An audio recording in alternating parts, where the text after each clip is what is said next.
Okay, I think we're ready. Let's do it. Whenever you're ready.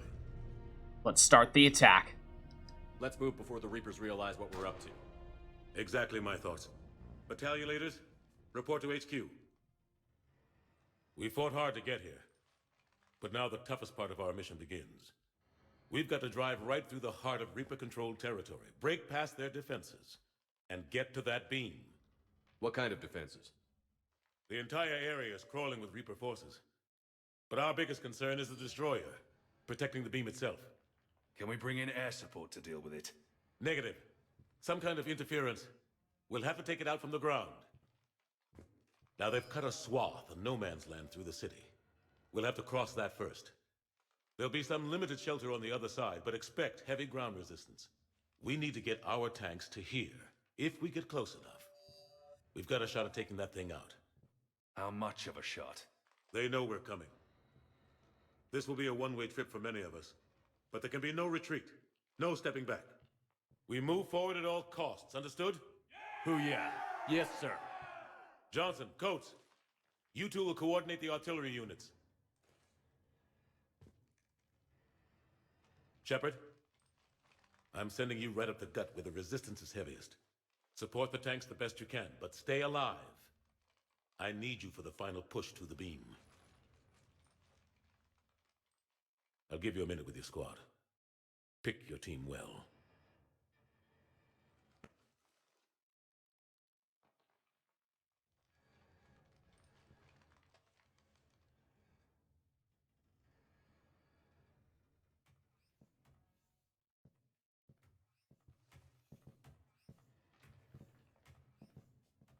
It's like he knew we can only bring 2 squad mates with us, but alas. Maybe not the word I would use, but maybe a little more collegial than soldiers. This war has brought us pain and suffering and loss. But it's also brought us together. As soldiers, allies, friends. The main menu theme. This bond that ties us together is something the Reapers will never understand. It's more powerful than any weapon. Stronger than any ship. It can't be taken or destroyed.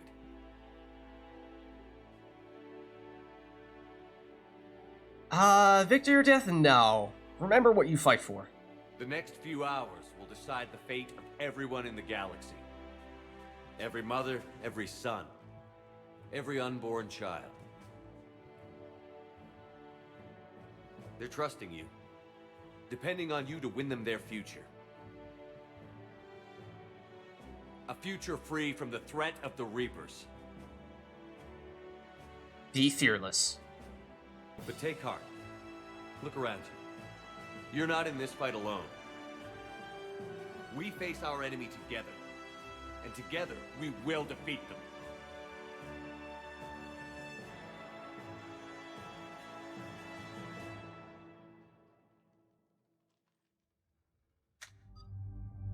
Okay. And now, what's up, Deroy? How are you? You are just in time because we are about to make our final push against the Reapers. This is our final squad selection right here of the entire game, the entire trilogy.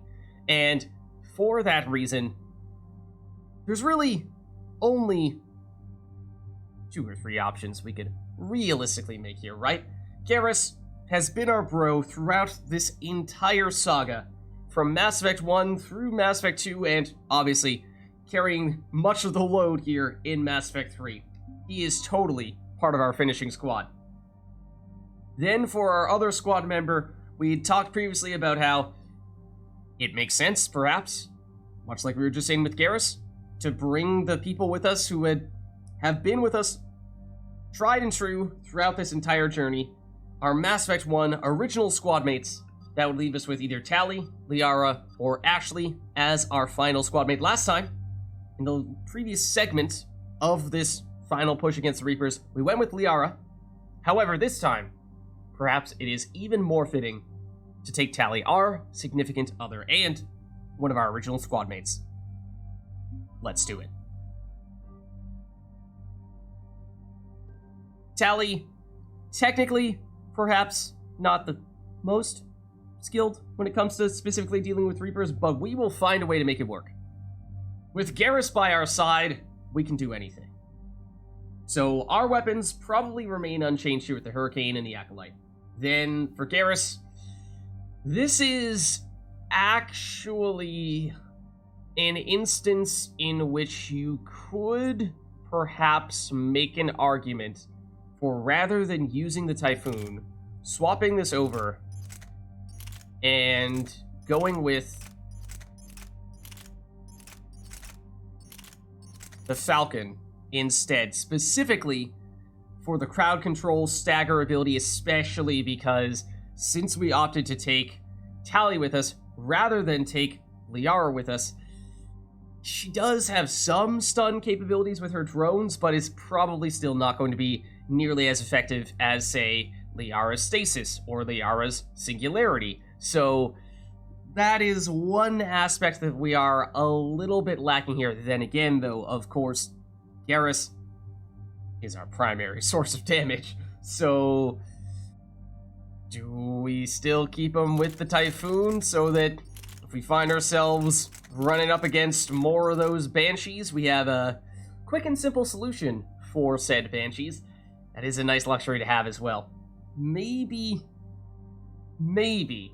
it's been so effective for us thus far. If it ain't broke, don't fix it. The circumstances in this case may be slightly different, which is why I would consider going with the Falcon instead, but perhaps it is best if we stick with the Typhoon just for the pure damage. For Tally, Scorpion maybe. Similarly, for a little bit of crowd control, a little bit of stagger ability, might not be a bad option.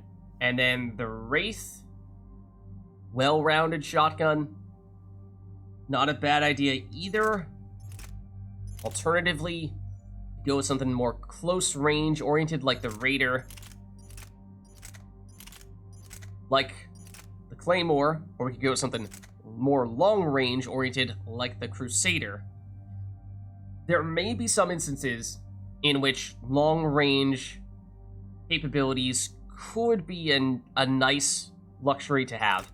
So that is tempting, but I think as we have done oftentimes as of late, we found the Wraith, it's versatile, it works close range, it works fairly well, at least by shotgun standards. Long range, this is probably still our answer here. So I think we stick with this.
Oh, cross no man's land, and oh, by the way, there are some cannibals right in front of us. Okay. This looks like a good opportunity. Singularity. And detonate them. Do see some grenades flying around. Let's, while we have a bit, maybe not that much time, but let's try to get that defense drone up. Is a grenade that someone chucked over there. And we'll try to get Tally's other drone out quickly as well, because that is one thing that at times we struggled a bit with Tally, is just having the downtime in which to get those drones up. There's the little guys. Because whenever the engagement ends, the drone despawns. which is probably what we just heard. All companies report in. Artillery companies able through Foxtrot are en route. Roger that. Golf through November, taking out right flank. Let's get... Not really there, but, like... Garrus, there, Tally, here. Yes, Shepard. So I guess we're dropping down, right? There's no side areas here. Nope. All right. In that case, let's do it. Also, we can save. We should probably be saving pretty frequently here whenever we can. Okay, the Mako's moving up. Let's have Garrus on the left flank and Tally on the right flank. On it. Also make sure that people are on their preferred weapons. I think they are. We may want to be on the Acolyte, though. Then again, yeah, I guess we will. At least for Marauders. Hurricane may be better in other instances, though. Yes, Shepard.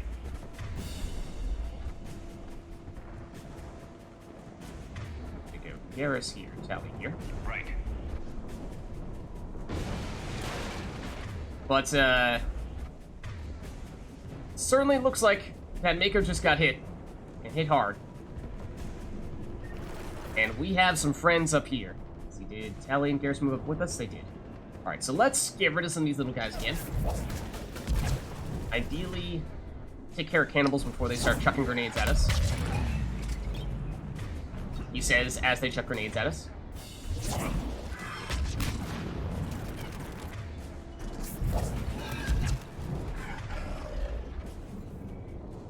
Okay. Oh, there's more. Okay, now it's some Marauders, it seems.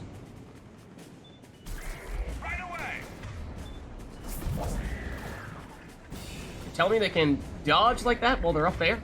Kinda, sorta, but not exactly. This would also probably be would have been a good time to, once again, try to get the drones activated. Right. Anyone else?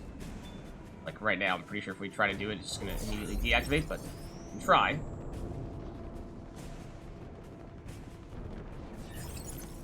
Yeah, deactivated, I'm afraid. So we're just crossing the area.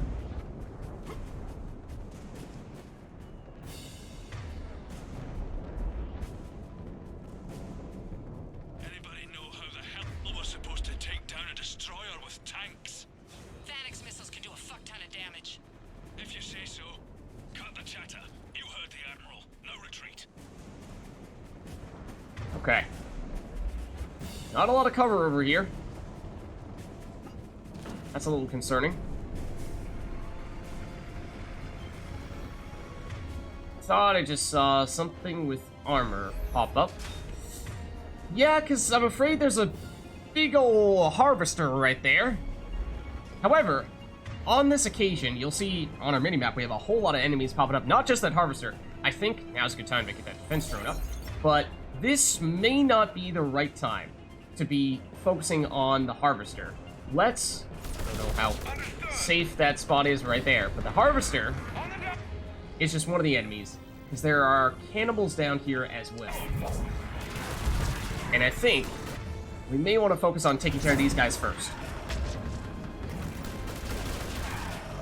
And the harvester, fortunately, is going to focus pretty much exclusively, it seems, on hitting that Mako, which is not a huge issue for us at the moment. I'm not sure you're out of cover enough for us to hit you with an overload or an energy drain, unfortunately, as much as that would benefit us at the moment. Understood.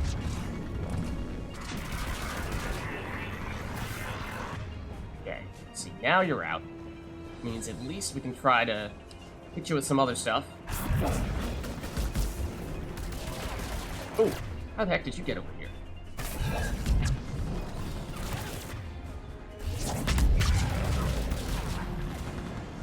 Okay, another Marauder that we're somehow seeing through the Mako. Mako may have just gotten destroyed. If not, then yeah, I think it did. And that is the reason why... Oh, you usually want to wait to take out the Harvester. I think you can get additional experience for killing it, but I deliberately did not, because you just heard a Banshee spawning in. It will be joining us shortly, I'm sure, and the timing of the Banshee is such that it either comes in when that Mako gets destroyed, which obviously the Ravager is continuing to attack it, so eventually it goes down, or if you kill the Harvester.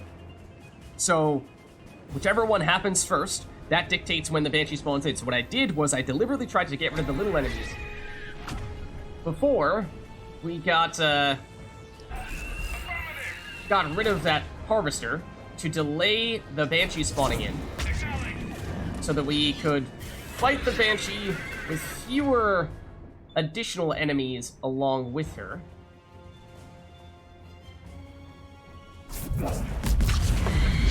Big biotic explosion, but she's still trying to cause some problems here. Ow. She's not the only enemy here, though, which is why it is still important that we take care of business here. But she's down, and that's one of the reasons why we brought Garrus with the Typhoon. Because he is still great for dealing with Banshees.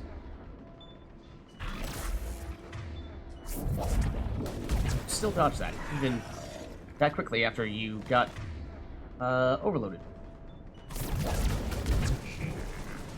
Well, not that it made much of a difference for you.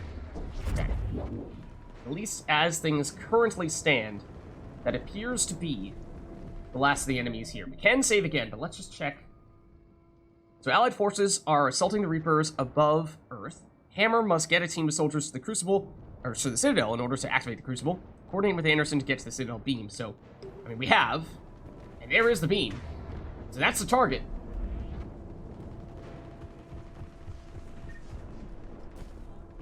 Here, an enemy of some variety?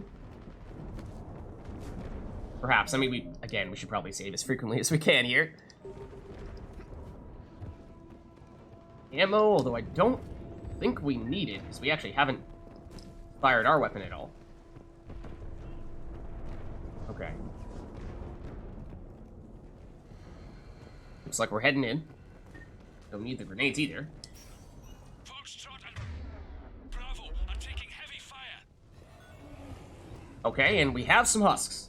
And by we have some husks, I mean we may have a whole lot of husks. Let's get the defense drone on again if we can. And let's move that singularity over here where there are more husks to deal with.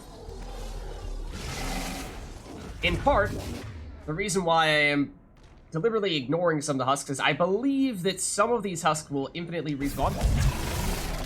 So it does not benefit much for you to... Excuse me, guys. Does not benefit much for you to hang around and loiter here. Otherwise, they're just going to keep on coming at you. Is that one of our squad mates that the husk is smashing into the ground? Because it might be. I can't really tell from this angle if that's rubble or if that is a squad mate or if that's the remainder of a husk. Kind of hard to tell.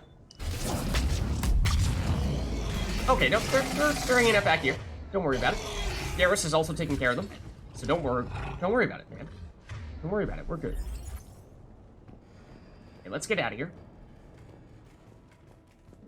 Getting slaughtered out here, Commander. Okay, we're working on it. Damn it. Kill company. Okay, clear out the Reaper strong point. That does not sound encouraging if this is a place where the Reapers have heavily reinforced the area. So, okay. He's being rooted. Let's go for it. Oh. There's a Marauder at a turret, along with a Ravager. And possibly another Marauder behind that Ravager. Yeah, there's a second turret. Okay, so in which case, let's target the Ravager. Let's warp it as well. And that way we can weaken it. Oh, that was a very quick, in fact, no look, I think. Hit right there. Shockwave. Kind of nice. Garrus, did you just go in there and attempt to fight them point blank? Because that was maybe not the best idea. Okay, at least you have cover there. Wasn't a totally insane attempt. Cannibal's considerably easier to deal with. Oh, I'm sorry, were you trying to get that cannibal armor? That's a grenade somewhere.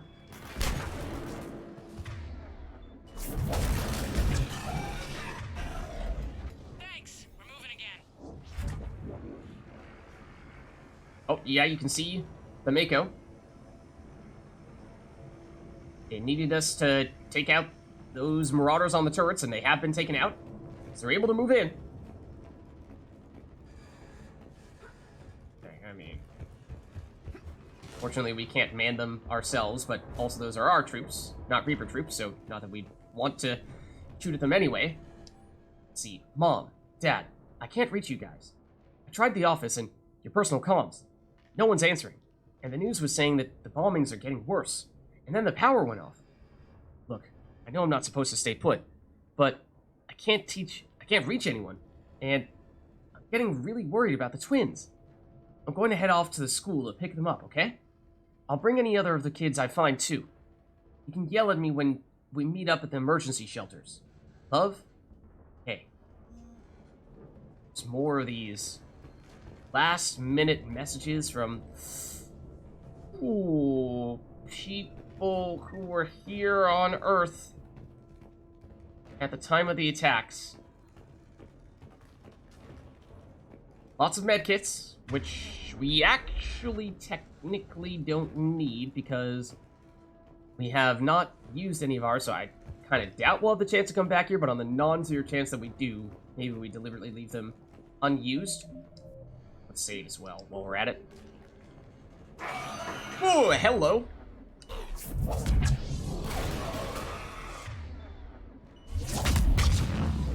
Thanks, but no thanks. People, eyes peeled. The buildings will give us some cover, but it gives them a place to hide. Roger that. Okay. This looks like it is really out in the open here. I suppose there's a little bit of cover there, and then there's that little bit of cover by this lamppost as well. But, other than that, pretty sparse. Pretty sparse. Okay.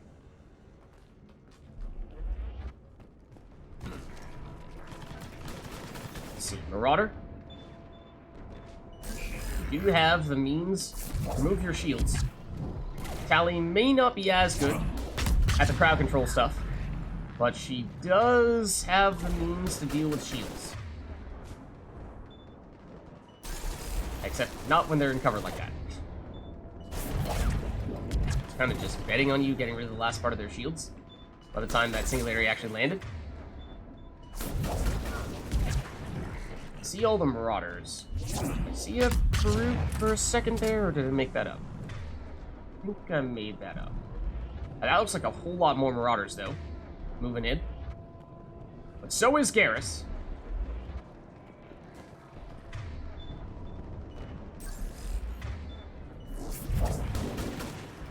And these long line of sight options for us could even be a sniper opportunity.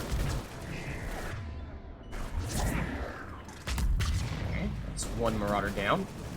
Not even see that one over there, but oh, it's basically dead. There are more coming. This time it's just one. Not sure if this is technically an infinite respawn situation, or if there are a finite number of them. So they do still continue to come out from that spot. Let's at least continue to advance. There's not enough room to maneuver the tanks in here. Oh, that's a Ravager. You have to. I'll find another route ASAP. Acknowledged. Okay, so that's gonna lay down some pretty challenging, or some pretty difficult to work around suppressive fire. That really just missed. So I think we try to deal with that Ravager as quickly as possible, and then that's gonna hit us. Down it goes. Okay, then if the Marauders do continue to come in here, we should be much easier to deal with. It's Doctor Who. There's a brute. Okay, so maybe I wasn't making that up after all. So let's warp them. Make sure that a warp actually hits. Let's make sure that that warp actually hits. Then let's deal with them. Oh, quite the leap. The energy drain, not all that meaningful in this instance, but combat drone, maybe.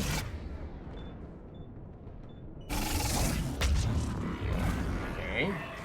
Detonate the brute now with a throw, and that should take it out. This is Delta. We're being overrun. It's a lot of husks as well.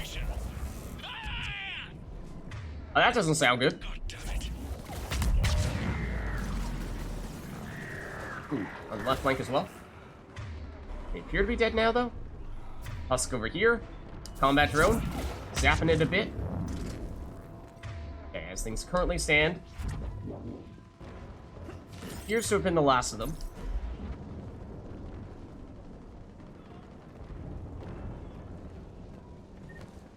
No need for the ammo.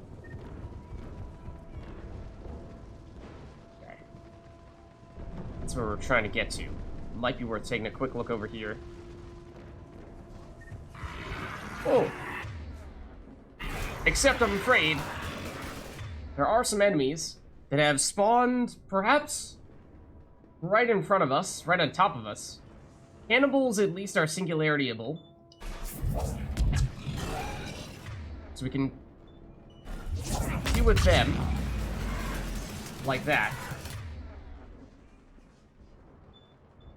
You're a little tougher to deal with until we get rid of your shields. Then we can do the same thing to you. Still a few more over here, though. Ooh, hey, friends. Ooh. Or just spawn in? Right where those ones were? Possibly. Possibly. Garrus, you know, unconventional as the game decides to tab out. Thank you. But I suppose it did kind of sort of work. Okay, let's be careful here. Enemies spawn in right on top of us like that. Could find ourselves in a sticky situation rather quickly. Try to proactively do a defense drone, but it doesn't last long. Able company's broken through. Oh, there's more of them. Christ, that destroyer is huge. Hold your position. Ooh, there go the shields. That's a grenade. Singularity works, though. It definitely did work. If you're gonna hide over here, maybe we shockwave you. I hear another grenade. It is directed at Tally. Still more of them over here somewhere. There.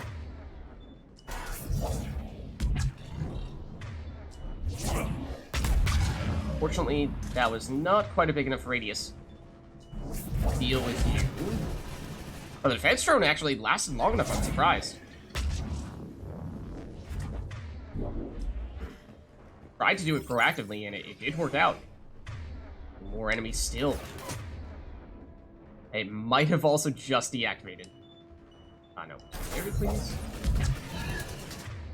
You're basically dead, so I'm gonna just shift the singularity immediately. You naturally would have walked into our other one, but that's okay, we can reset. Alright. Not sure if that's the end of them, because they do keep on respawning. I don't think it's indefinite respawning, but it is enough to make matters difficult here. First, don't sneak up on us like that. Don't do me like that, Garrus. Not now. Not like this. Okay. We save now. We still cannot save. But we have seemingly made it through here. Let's see if we can scout out the area a little bit. Again, large opening. a little bit of cover once we get further in that direction, so that might be where we're looking to go here. But,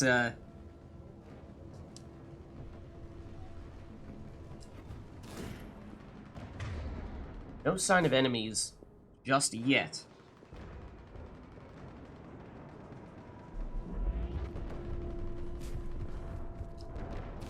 Can't even take cover on that. Wow. Won't let us. Where can we take cover then? That killer thing over there? Hopefully? The destroyer spotted us. We're prepping Phoenix missiles. That doesn't sound good. Hold your fire. We won't do anything but piss it off. Okay. We have at least some cover here. It looks like primarily cannibals as we're getting closer to the beam. That is ultimately the objective. We may have no choice. Understood. Okay. Please do not chuck grenades. I would appreciate it. You did not do that.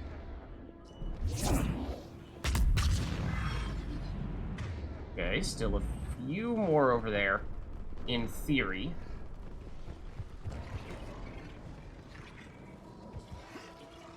Destroyer just took out half our company. That was definitely a lot more that just spawned in there. The effect? Negative. Can't get along. Something's messing with our guidance. We're almost there, Abel. Hold on. Is a cannibal there that... Oh no, it's a marauder. Technically in the singularity? You are. Perfect. Still more in there, though. And Tally is about to get off cooldown.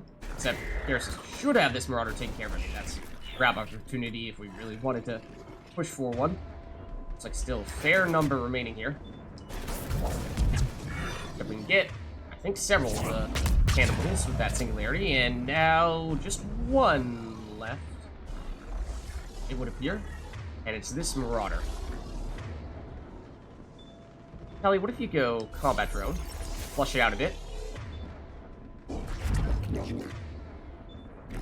then Garrus, get rid of the shields. I'm surprised that you still somehow managed the singularity, or rather managed to dodge singularity, but I'll still take you out eventually. Okay.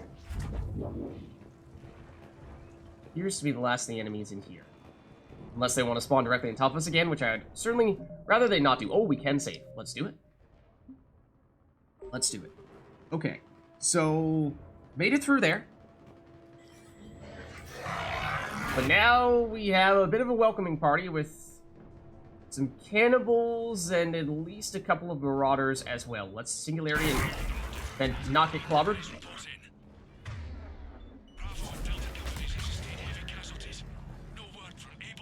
And this looks like a shockwave situation. That's not good. How did you possibly get a grenade over there? Also, how is this cannibal still alive? Just casually detonate it right above our heads. Cool guys don't look at explosions. There's still several enemies in here. And that door appears to have closed behind us as well.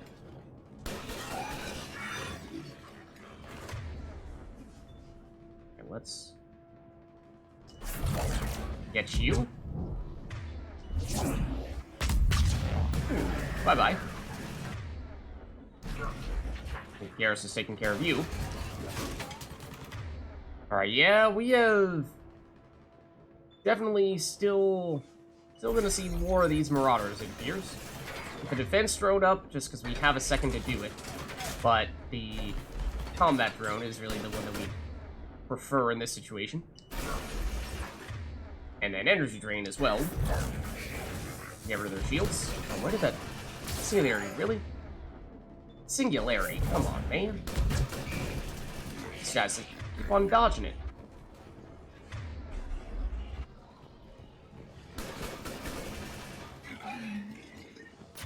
Oh. Come up the stairs.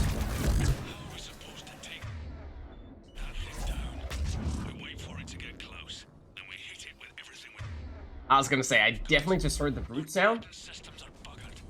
Roger that. Our engineers are on it. That kid's got something to do with the beam. Thank you, Garrus. Thank you, Tally. Maybe you could tell by us walking away that I wasn't terribly concerned about a single brute.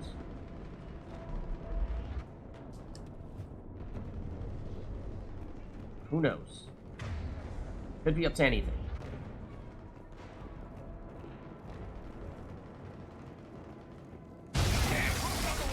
Like this. Like this. Let's back up real quick. And then deal with the second one. Understood. Hit it with an acolyte. It won't know what's coming. They're coming in behind us. They're coming from everywhere. Going for the tanks. Protect the tanks at all costs. Without those missiles, we've got no chance. Oh, yikes, that doesn't sound good. What the heck? Is that where we're supposed to go? It doesn't look like where we're supposed to go, but I am curious to see what happens if we go through there, but I feel like there's, we are asking for trouble. Like, maybe we break the game and just immediately lose. No, it looks like it's just an invisible wall. Okay, we're fine. Fine, don't worry. We aren't about to actually walk into an endless abyss. We'll be okay. Datapad. Security memo. They're targeting shelters, evacuation shuttles, emergency services, power centers, people. It's not about destroying property as much as it's about destroying the population. We've got to modify standard evac plans. We can't rely on conventional procedures. We'll just get more people killed. Stay in small groups, get survivors out of the city, spread people out as much as possible. Pass the word, people. Alright, we have to learn from what they've done thus far and adapt our strategy accordingly.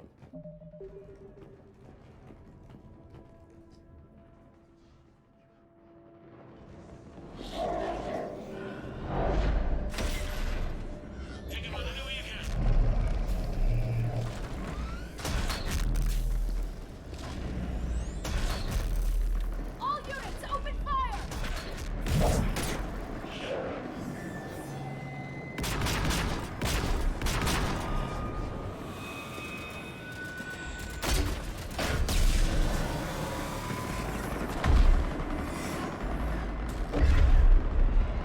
Where's our fire support?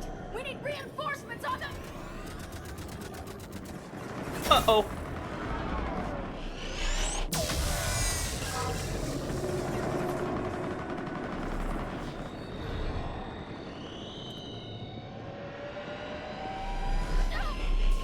Guys. Secure the missile battery. Okay. We'll do what we can here. That looks like our missile truck. There is the Reaper. Here are some of the cannibals. Off you go. But I'm afraid that's not the last of them. So while we're at it, Tally, get that defense drone up while we can. Thought, yep. Saw a Marauder was trying to do the armor giving ability. Okay, there is a Marauder. Let's zap it, especially while it's in the singularity like that.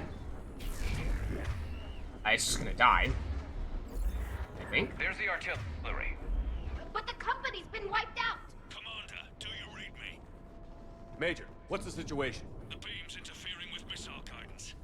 We can hit the destroyer, but we'll never make the precision strike we need to take it out. Damn it. Edie, can you read me? Yes, Commander. Any suggestions? I may be able to use the Normandy systems to enhance the missile's targeting capabilities. Excellent.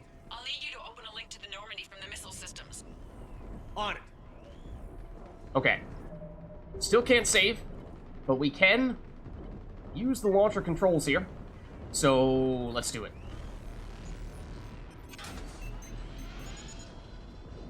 That's it. I'll let you know when I've adapted the targeting systems. Sounds like good news, Commander. We'll see. Hammer, this is Admiral Anderson. The Reaper ground forces are making a push. Hold your ground. Okay. Reapers are making their push. Protect Let's those prepare tanks until we ourselves. get a shot. You heard him, people. Get ready. And let's also, technically, before we activated that, we had a little bit of time to get a better sense of the lay of the land. And there's a med kit back there, it looks like. It's not highlighting right now. Maybe worth nabbing if needed at some point. There also, it's a building. So there may be some decent cover in there as well. There's some overhang over there, but I'm not sure that's a full-fledged building. Then there's also a building in the sort of far right corner, and presumably there's a building there as well.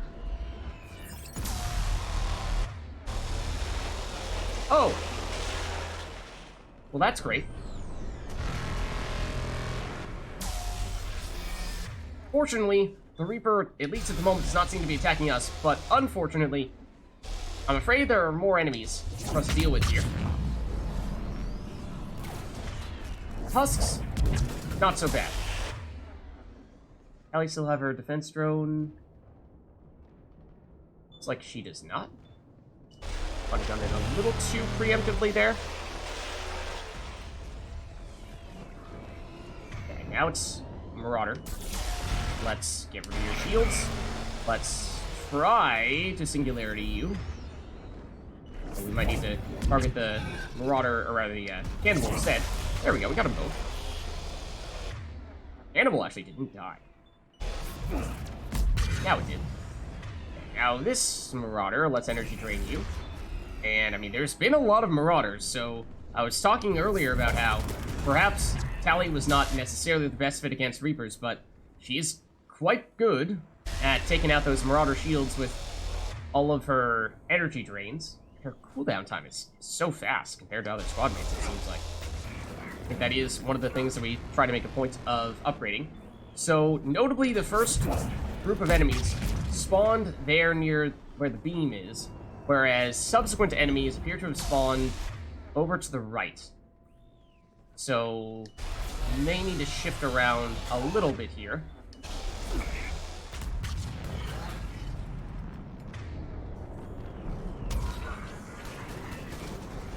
Let's see. Well, Garrus appears to have taken care of the enemies over there. Oh, you are not dead, though.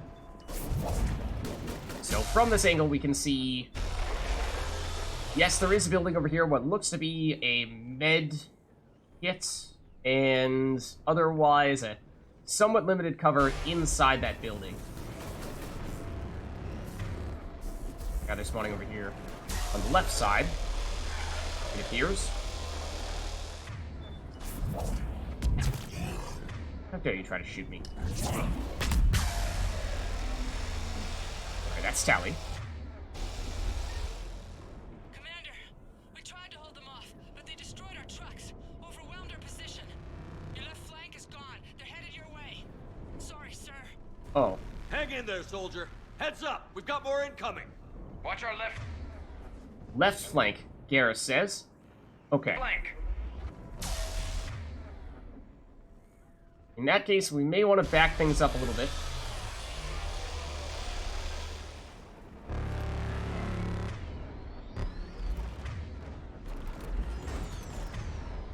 I mean, that being said, we were out of range of all of them. Reaper still seems to be distracted by other things. Fortunately for us.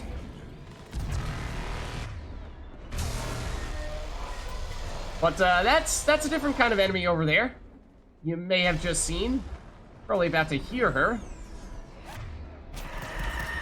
Yes, indeed, because that is a Banshee. And... yeah, we did get the shields off that Marauder. Naturally, the Banshee is going to very quickly become our top concern here.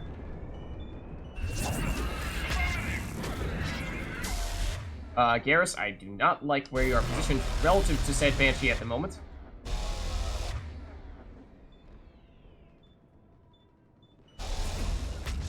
On it! Okay. Went up the barrier. Shield, but she's dead. So that's big.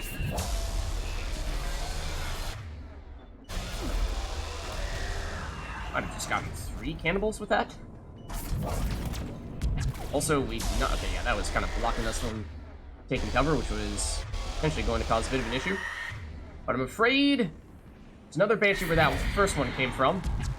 Don't yet... Oh, now I see her. Can we target her yet? Yes, we can. So let's go after her before she starts causing problems.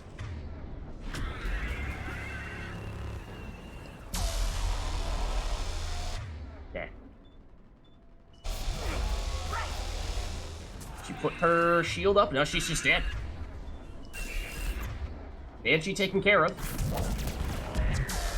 And we got, I think, 2 Marauders there in that singularity. So that's definitely good stuff as well.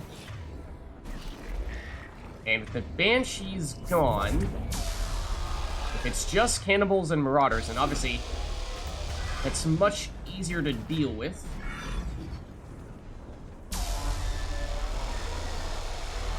Just me, or does that sound different than usual? Commander, I've reprogrammed targeting. Missiles are ready for launch. Got it. You heard her. Back to the truck, people. We are right next to the truck. But I think this is one of our other opportunities. Not to save, but to take a quick look around and gauge what we have here. There's a little bit of a trench, which I'm not really sure is all that useful to us, but in here, medical station, a little bit of ammo, some cover, kind of awkward corner there, but maybe it helps on some occasions. Then back over here, probably looks like a little more cover. There's a Hydra missile launcher, which actually we're deliberately going to save that, I think, and a med kit. I think we took care of those first couple of Banshees relatively easily, but if Reapers have more to throw at us, then we'd like to have something ready to go to take care of business. So, and then over here, I think we might have briefly looked in here, but that presumably was a medical station. Yes. And some cover. Okay. So, let's do it. Let's activate you. Missile guidance enhanced. Firing. Countering interference. Did it hit? What happened? The Reaper is still too close to the beam. We're down to 2 missiles. And we haven't even scratched it. You will need to allow the Reaper to move out of the beam's influence. And closer to us. Commander, Hammer's being overrun at every turn. Reaper ground forces are converging on your location. We're fighting our way to you. Hold on, Commander. Hold on. Keela, how can there be more of them? Hold on, everyone. We can do this. Okay, but yes, I'm afraid Here they come. there are more. And on this occasion, let's hang out inside, because the Reaper has moved. We have some brute friends to deal with over here. Get the defense drone up again. Proactively, I mean Garrus. Packing the big damage here. That's a brute that seems to have spawned right on top of us. That is also not the ability that I meant to use. That was supposed to be a warp. That brute tried to attack us, but got stuck on the counter there. So that worked well for us. But the difference now is that the Reaper that was distracted previously is now capable of firing its beam at us. And much like the Reaper on Rannoch, it is capable of one-shotting us. But if we hang out inside like we are currently doing, then the beam cannot reach us. So that is one of the reasons why this spot is a pretty nice place to be hanging out, except there's also more than just the brutes, I'm afraid. Because that was a harvester. Still is a harvester that we are seeing here.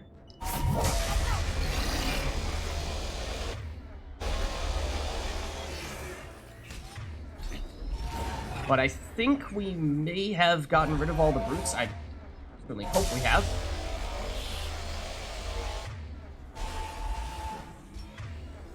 Let's see. Any Tally is out there. Hold. Yeah, we can't target it right now for some reason. I'm not entirely sure why that is. Can't manually target it, that is. We just happen to hit it with a random warp. But we are kind of stuck in a really nasty spot where we can't do much to damage this thing without getting clobbered ourselves. Hey, Tally, if you want to, like, go there, that'd be great. Or, like, Garrus and Tally just, like, hang out here. Okay, Garrus now has it in his line of sight. So, well, we're just gonna casually distract it, and we are very much being suppressed right now. Garrus, I'm hoping that he looks like he's kind of hitting the cover there in front of it, but I'm hoping that he's still hitting it enough to, yes, take it out. Okay, great. Down it goes. But now it's time to grab this. Because now we have what is definitely the most difficult part of this mission. Because now we need to survive for, I'm afraid, an extended period of time. And we have some more Banshee friends.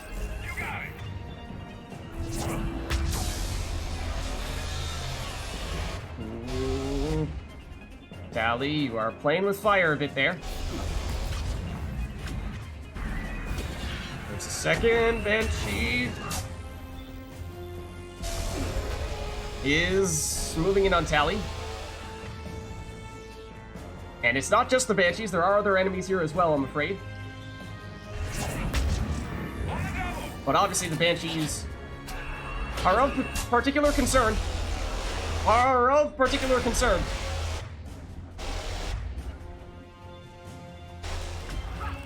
Okay, I did charge this up, and we don't really need it anymore, to be honest.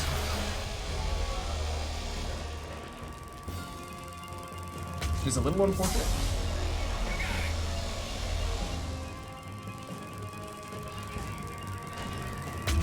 The other tricky thing is that we are not done here. We are far from done, in fact. You see, I'm afraid there are more Banshees where that first Banshee came from. Oh.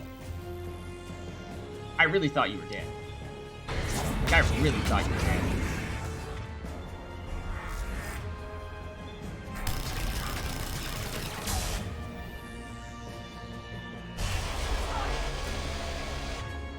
So again, if we step outside, we are at risk of getting annihilated by the Reaper Beam. It is possible to go out there and remain safe, but it is a risk. Okay, that Banshee is down.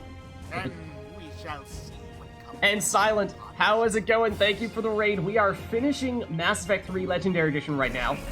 Is it 5:42 a.m.? Yes, it is. Yes, it is, but that's beside the point. That's beside the point. Okay, where did that Banshee just spawn in? Because it seems like it's quite close to us. You can sort of see that black aura around her. Where is Garrus? Garrus is back here. Commander, the destroyer is in range. Missiles are ready for launch. Missiles are ready for launch. It's ready to go, but things are a little hectic right now. We just need to get there. That's all we need to do. Oh, that was the wrong time to purge Defense Matrix. That was the wrong time to purge Defense Matrix.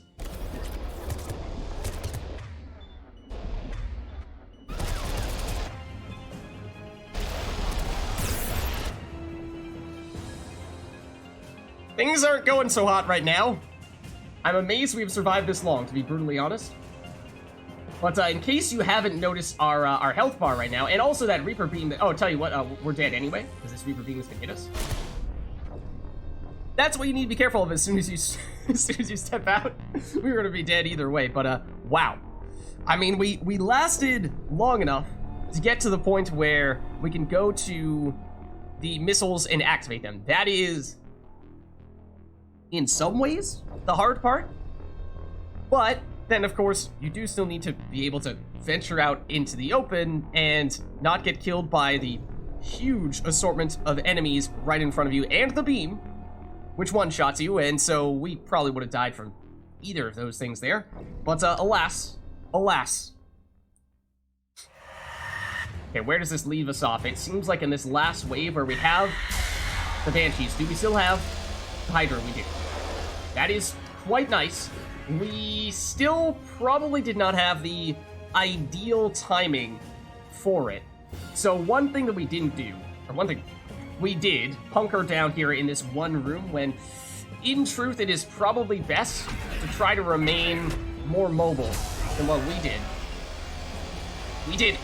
We honestly kind of lucked out. And that we still managed to fend off, in particular, the Banshees, even when they got up close and personal, kind of like this. But we may not prove as lucky this time round. That is about to kill Tally, but we might accept that and choose... Breathing concussive shot, might be able to interrupt it. Unlikely. Did we succeed? I think we actually did succeed. We were about to see Tally get annihilated by that Banshee. Tally, you should move. We were fortunate to have spared her there. Without a doubt. But it was a close call, and that Banshee may decide to follow up and do what she was about to do once again. Where's the second Banshee? The second Banshee, as it turns out, is now killing Garrus.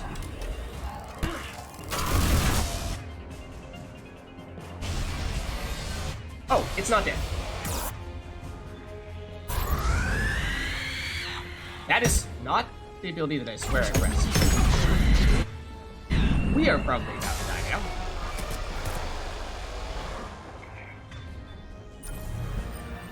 So now would be a good time to relocate. And get SWAT mates back up. And get Defense Matrix back up. And hey, I mean, if the Banshees want to hang out over there, then that's fine with us. Marauder Death Squad is over here.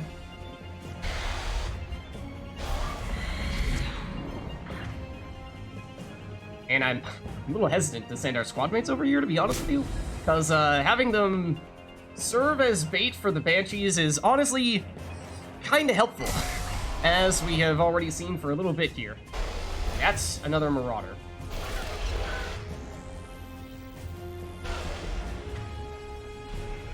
Garrus is starting to make moves. Marauder here. I'm not sure how much longer we have remaining. There's another Banshee. Let's try to take this out before it rushes us down here. If possible, it's Tally who went down. Come on, Garrus. It is ready. Missiles are ready for launch. Roger that, Edie. It's over there. Is this gonna hit us, this beam? I'm not sure. Thanks, Matrix, save us now! Targeting is on. We did it. Reapers We within did it. range.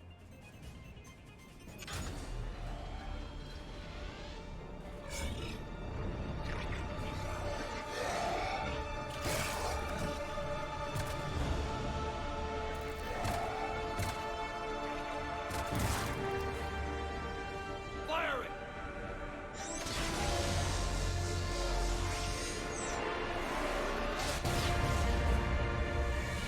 Just in time. Going down! Hit him with everything you've got.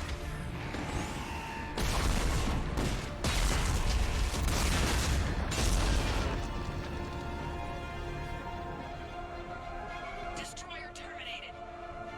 Nice work, Edie. Shepard, we're on our way to your location. Roger that. Shepard! Over here! Thank God you made it. It didn't look good.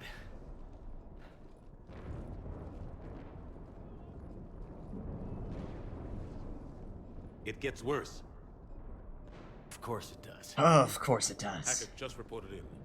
Several Sovereign-class Reapers, including Harbinger, have broken off from the battle with Sword. They're headed here. Oh no. Harbinger. It's an opportunity for Hackett to get the Crucible in place. But we have to get a team on board the Citadel to open those arms now. We still don't even know what we'll find when we get to the Citadel. Then that's our job. Find out what we're up against. All right. Saddle up, everybody. Get me Admiral Hackett.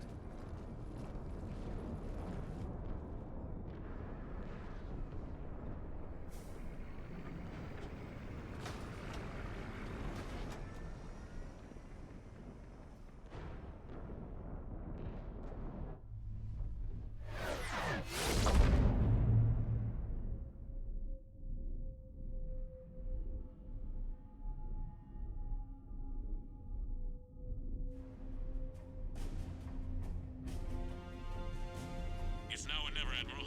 We're going in. Acknowledged. I'll send the word. All ships, this is Admiral Hackett. The Crucible is on the move. I repeat, the Crucible is on the move. Protect it at all costs. Everyone, this is it. There it is. The thing we've invested so much in. The future of the galaxy all depends on this right here. Any available squadrons, delay those Reapers leaving the battle. We've got to give Hammer more time.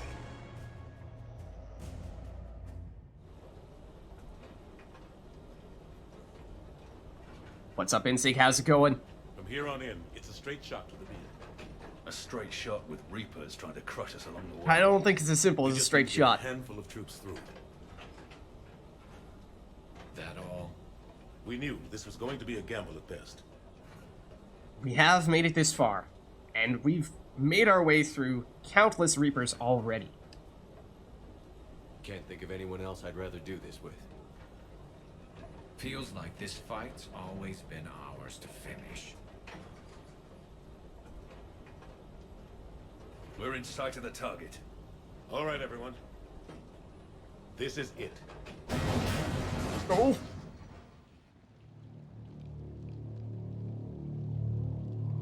Shit.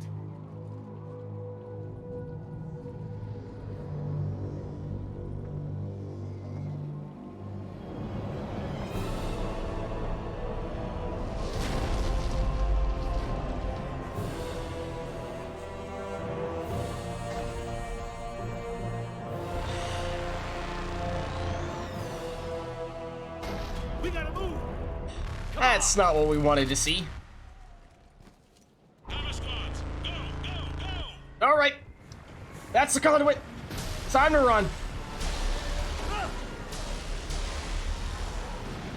Come on, team. Oh, that doesn't look good. That doesn't look good.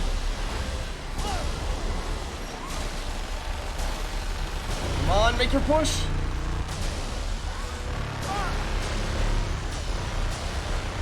Teams are getting closer, though. That's not good. We're almost there. So close.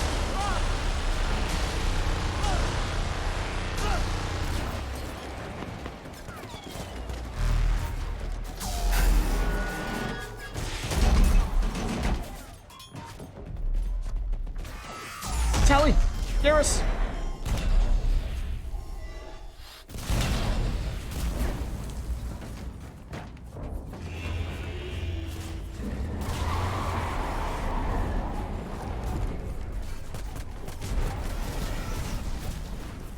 Normandy, do you copy? I need an evac, right now.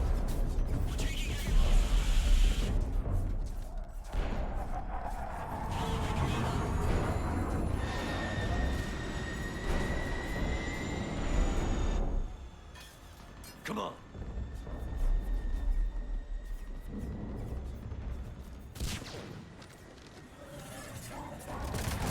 Here, take her. Shepard! You gotta get out of here. I can't stay behind. Don't argue with me, Tally. Don't leave me behind. Oh. You know what we have to do, though, Tally?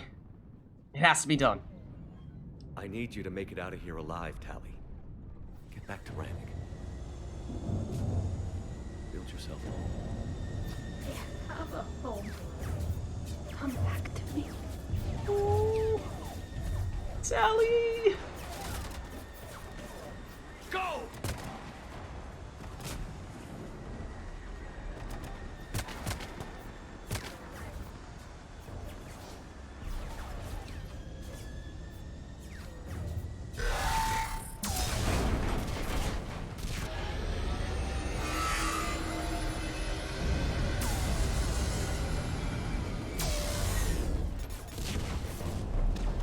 Just have to get past Harbinger.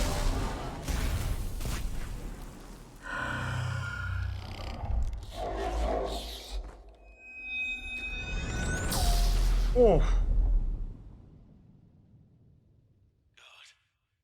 They're all gone. Did we get anyone to the beam? Negative. Our entire force was decimated. Remember that. Entire force decimated, nobody made it to the beam. Need to regroup. Fall back to the buildings. We'll talk about that in a minute. Hammers wiped out. All forces, retreat. Everyone wiped out. Pull back,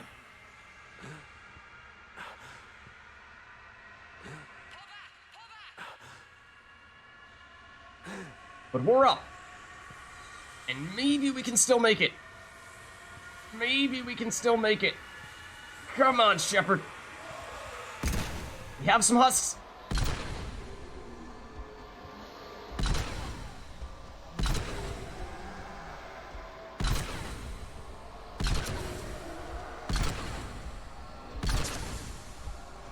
Oh, this is not good.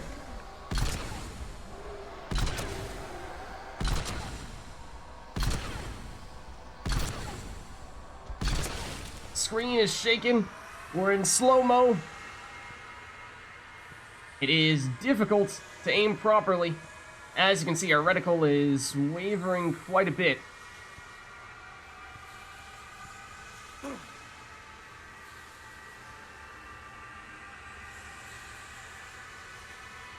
But maybe we can still make it.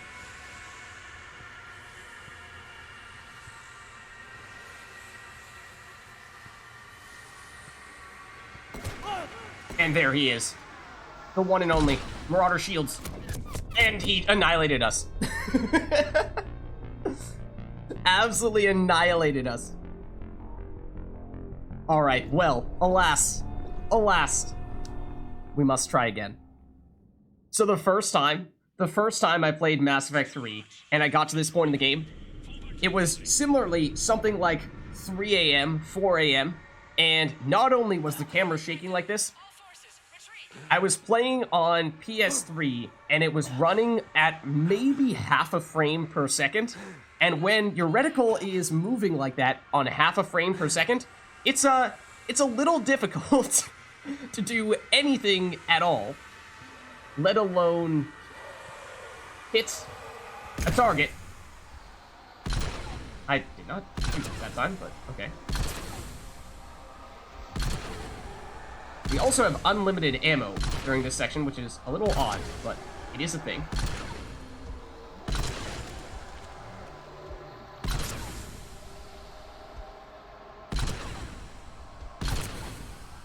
Okay, so the husks are taken care of, but they're not the tough part. The tough part is, as we just saw, Marauder Shields. By some accounts, the most difficult enemy in the game. Wow, our reticle is going all over the place. And there is almost no margin for error when you face him. I was spamming the shoot button. We didn't even have time to shoot him once. He automatically gets the first hit in.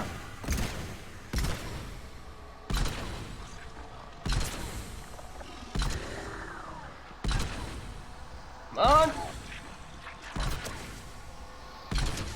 But we got him. So it took me, I don't even know how many attempts. My first playthrough, because of the half a frame per second. Too many. too many. But down goes Marauder shields, and we have made it to the beam.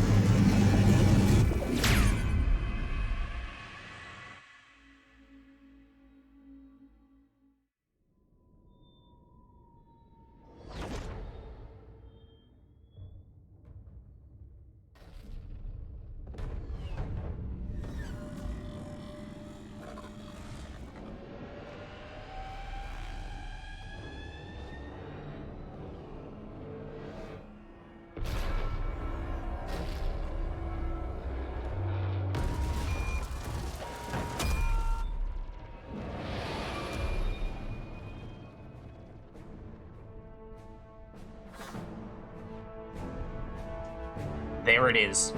The Crucible. Is it ready? Can you bring it to the Citadel?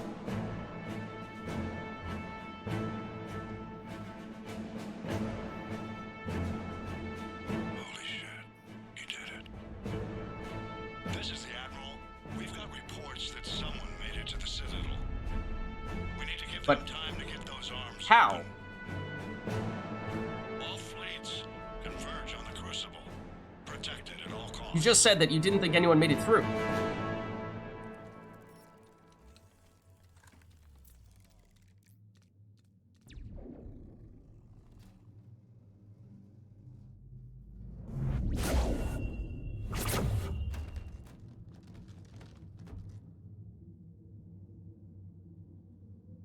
Shepard. That was very weird and unnatural. Shepard. It's like robotic. Anderson. You up here too? How? We were the only one running to the beam, and there's only one way to the beam. But we didn't come out the same place. Oh, at least I don't think we did. What's your surrounding look like? How does that happen?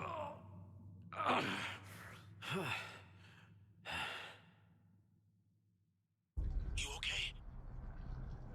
Alright, so we are going to talk a whole lot, I mean a whole lot, about many of the things that just happened. What's up, Vormav? You are just in time. I think you know where we are right now. I think you know. I mean, we've been better. I feel like death. But I'm moving. It's dark. There's human remains scattered. Sounds familiar. I'm in a dark hallway. Reminds me of your description of the collector base. Makes sense. You think they're making a Reaper in here? Sure. They round them up on Earth, then send the people up here to be processed. Goddamn abomination. I'm gonna keep moving. The sooner we blow these bastards back to hell, the better. Magic. The tubes don't go on forever. But where the hell are we? Yeah. Doesn't look like any part of the Citadel I've been to. Maybe it is magic. Or maybe it's something entirely different. But you might be on the right train of thought here. I'm curious to see. No, we cannot save. But, as I said, we have a whole lot to talk about. Buckle in. Because there were, let's just say, several hints over the course of the entire trilogy that I highlighted when we came across them. And I said at the time, remember that. Remember that for a long time, because it is going to be very relevant far off in the future. And now is when many of those things start to come together and paint a picture that is perhaps not what it might initially seem to be. We were just saying how the heck did Anderson get up here before us when we raced to the beam? And we were the only ones there, and, I mean, there's no sign of Anderson at all. There's no other way to the beam. The people that we heard over the radio had said everyone was dead. Nobody made it to the beam. So, none of that makes any sense. How did Anderson end up in a different area of the Citadel relative to us when we both theoretically took the same beam? also doesn't make a ton of sense. There are many, many other things that will start to tie in to the situation in which we currently find ourselves. So let me just begin by, in fact, what if we... Let's take a quick look here. I want to see if we still have... Yes, this. Reaper indoctrination is Indoctrination. a means of corrupting organic minds, reprogramming the brain through physical and psychological conditioning using electromagnetic fields, infrasonic and ultrasonic noise, and other subliminal methods. The Reaper's resulting control over the limbic system leaves the victim highly susceptible to its suggestions. Organics undergoing indoctrination may complain of headaches and buzzing or ringing in their ears. As time passes, they have feelings of being watched and hallucinations of ghostly presences. Ultimately, the Reaper gains the ability to use the victim's body to amplify its signals, manifesting as alien voices in the mind. Indoctrination can create perfect deep cover agents. A Reaper's suggestions can manipulate victims into betraying friends, trusting enemies, or viewing the Reaper itself with superstitious awe. Should a Reaper subvert a well-placed political or military leader, the resulting chaos can bring down nations. Long-term physical effects of the manipulation are unsustainable. Higher mental functioning decays, ultimately leaving the victim a gibbering animal. Rapid indoctrination is possible, but causes this decay in days or weeks. Slow, patient indoctrination allows the thrall to last for months or years. So, obviously, we have encountered indoctrinated individuals in the past. We see right here, front and center, a picture of Saren. Great example. But we know, or at least we have learned, that indoctrination happens through extended exposure to Reapers, and that's one of the reasons why Saren got indoctrinated, was because he was using a Reaper as his spaceship, so naturally he was spending a whole lot of time in very close proximity to a Reaper, and they had, for that reason, ample opportunity to infiltrate his mind and indoctrinate him and turn him into one of these deep cover agents that was practically capable of starting an entire war that could have torn the entire galaxy apart. However, Saren is not the only one who has been exposed to extended amounts of Reapers. Who else do we know who's, say, also been, I don't know, interacting with beacons, going into derelict Reapers, fighting countless Reapers, and even being right next to a powerful Reaper artifact that was indoctrinating everyone else on a certain space station? Yeah, see, Shepard kinda,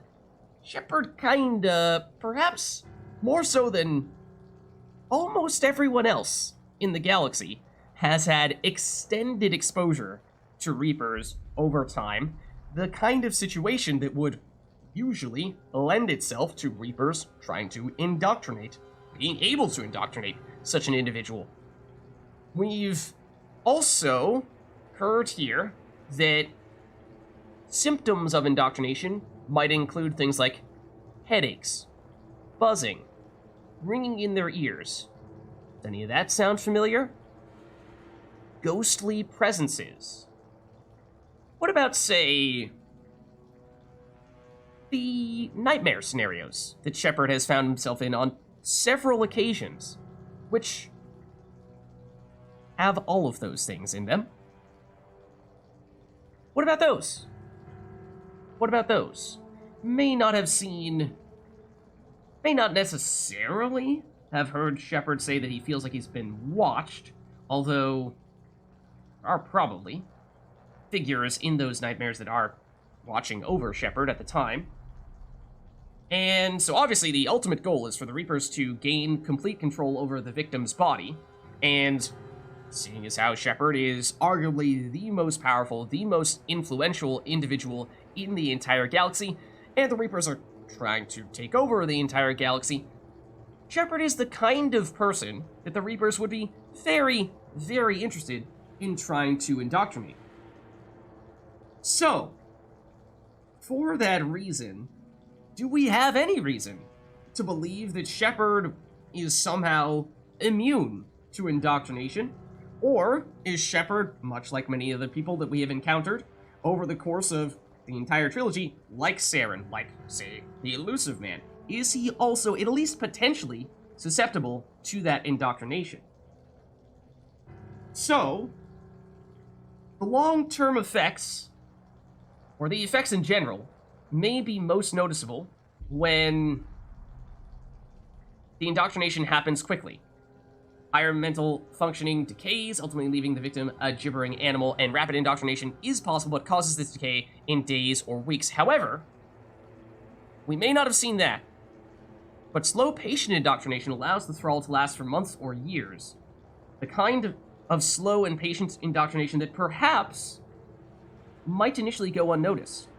Might, given the overlapping symptoms with things like PTSD, might perhaps initially be perceived as something that is not indoctrination, when perhaps those two things are working in tandem, or maybe it was just indoctrination all along. So, keep all of these things in mind as we continue on here for the remainder of this mission, because it is going to continue to become very, very relevant for what is technically an alternate theory, if you will, for the ending of this game. But, we will discuss further in just a matter of minutes. In fact, let me see, is there anything else we should discuss now? Anything else that warrants mentioning at the moment? Oh, also, I mean, in Mass Effect 3, obviously, we've had extensive exposure to Reapers as well. Most of the things I was talking about earlier were Mass Effect 1 and 2, with Sovereign, Arrival. The Reapers, however, were on Earth, Tuchanka, Rannoch, and Thessia when we were there, and so, again, there's more opportunity for the Reapers to impose their will upon us, or at least try to do that, and so it's been several years that this has been happening for, so bear that in mind. Maybe initially Shepard was physically and mentally capable of fending that off, willing it away, but over time, as stress and wear and tear over the years has built up, maybe Shepard would be most susceptible at a time like this. Even if he's strong-willed.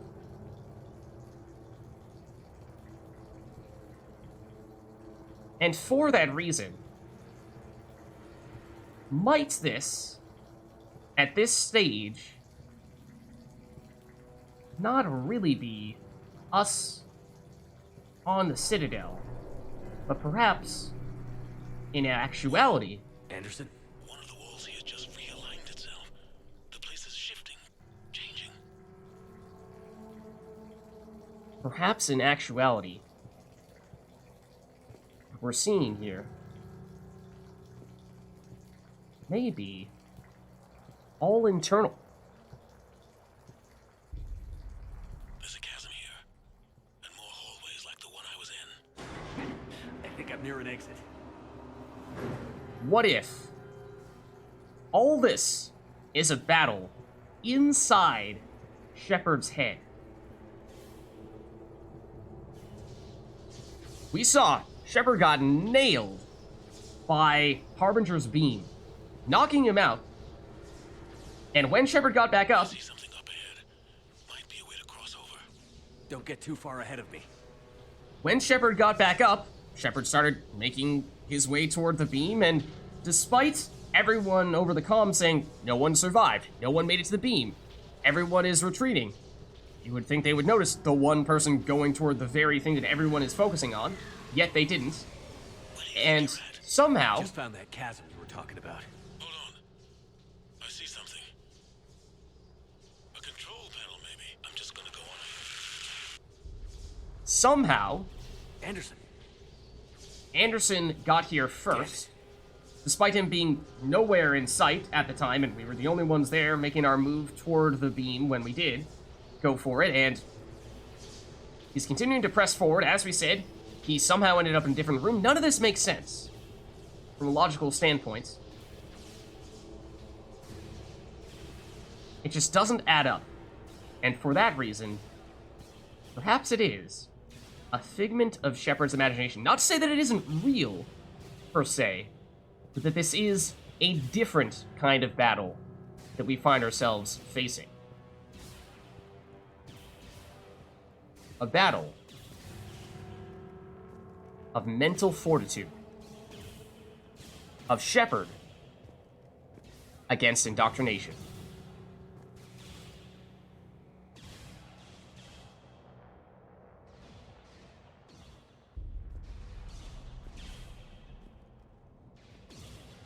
Anderson.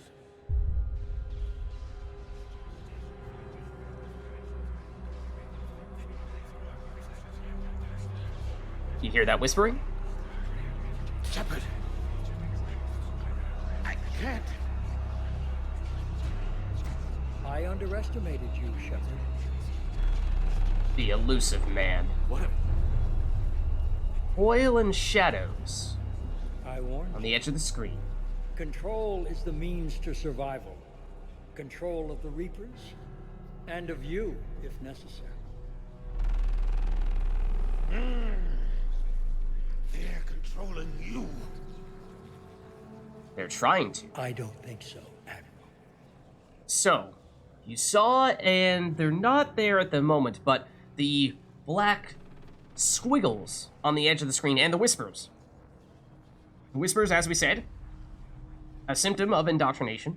The black squiggles, oil and shadows, is the way that the Arachni Queen described how the Arachni felt when they were indoctrinated by the Reapers, which she confirmed happened when we met her in Mass Effect 1. And not only that, just then, but also reminiscent of the shadow-like, ghost-like figures that we saw in the nightmares that we experienced at various points in time over the course of the playthrough, and ghost-like appearances, also one of the symptoms. So, if this is not so much an actual physical Shepard physically confronting Admiral Anderson and the Elusive Man, what does this mean? What kind of battle are we dealing with here? If it is mental, then it is the internal struggle between Shepard deciding whether to oppose the indoctrination or submit to it.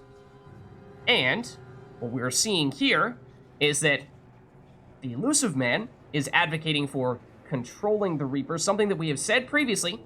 He's tried to make the case for it. However, we have heard from several sources and seen what happens to other people when they try to do that. It has never worked, and it was the downfall of the Protheans. So, that is the Elusive Man's case, and in many ways, by extension, the case of the Reapers. Whereas Anderson is making the argument for our position as it has been from the get-go, which was initially, at least, to destroy the Reapers as they are trying to wipe out all life on the galaxy.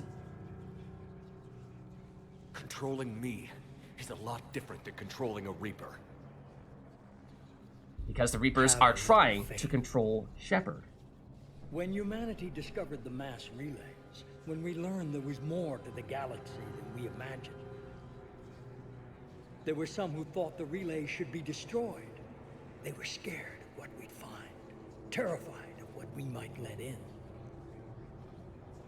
But look at what humanity has achieved. Since that discovery, we've advanced more than the past 10,000 years combined. And the Reapers will do the same for us again, 1,000-fold. But the humming noises, the headaches, the oil and shadows. If we can harness their ability to control. Bullshit. We destroy them, or they destroy us. And waste this opportunity? Never.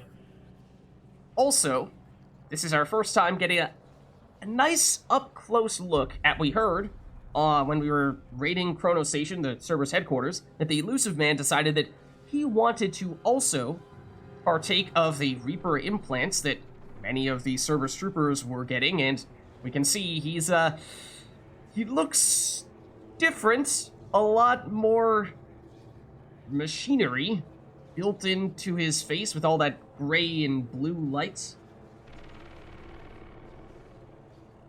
You're playing with things you don't understand. With power you shouldn't be able to use. I don't believe that. If we can control it, why shouldn't it be ours? Because we're not ready. No. There you see it. This is the way humanity must evolve. There's always another way. I've dedicated my life to understanding the Reapers, and I know with certainty the Crucible will allow me to control them. And then what? Look at the power they wield. Look at what they can do. Look at how significant the oil and shadows are.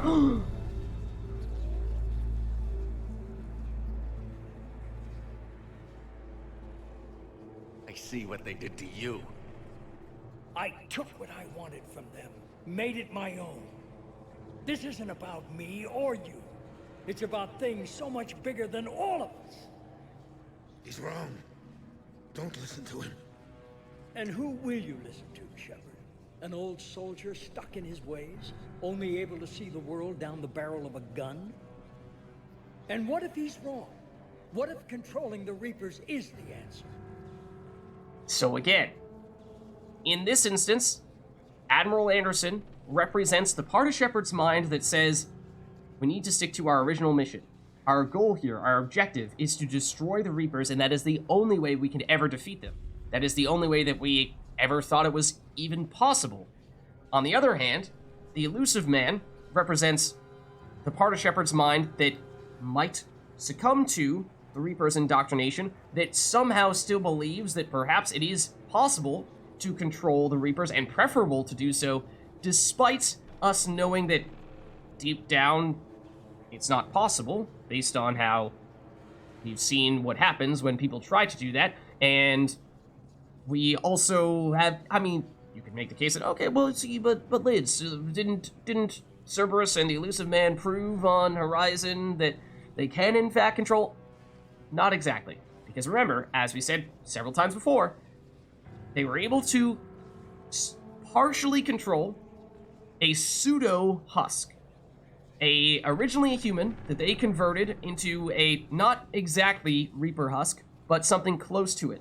And then we see that, according to the Elusive Man, he is convinced, for reasons that remain unexplained, but he's trusting us, well, he's asking us to trust him, that the Crucible is sufficient to take that jump not only from pseudo-Reaper to real Reaper and control them, but also to be able to control not just the most basic of Reapers, the husks, but also the cannibals, the marauders, the ravagers, the brutes, the banshees, the destroyers, even the sovereign class Reapers. And that is a huge leap to just assume that that is somehow possible with this completely unknown and largely just not understood technology that is the Crucible. So even if we were to trust the Elusive Man, or at least give some credence to his theory that perhaps it is possible to control, given all the other context that we have, and that the Prothean VI vendetta on Thessia told us that that's how the Protheans failed, was that the Protheans came close to completing the Crucible, but then they had some scientists who turned on them and said that no, we should try to control the Reapers, not destroy them. Everything fell apart, and the Crucible was not successfully completed, and the Reapers defeated the Protheans.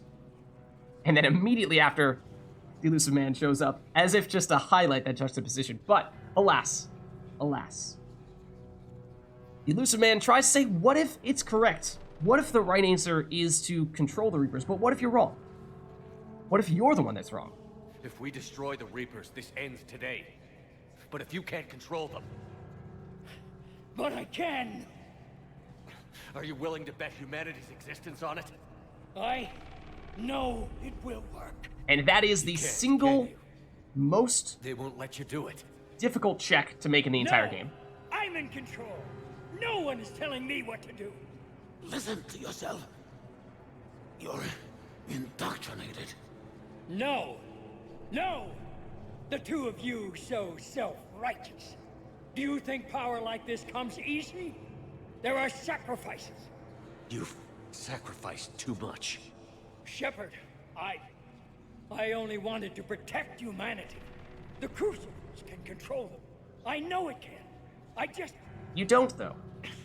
It's not too late. Let us go. And the only way you can get that is by charming or intimidating the Elusive Man every time you encounter him. I can't do that, Commander. In Mass Effect 3. Of course you can't.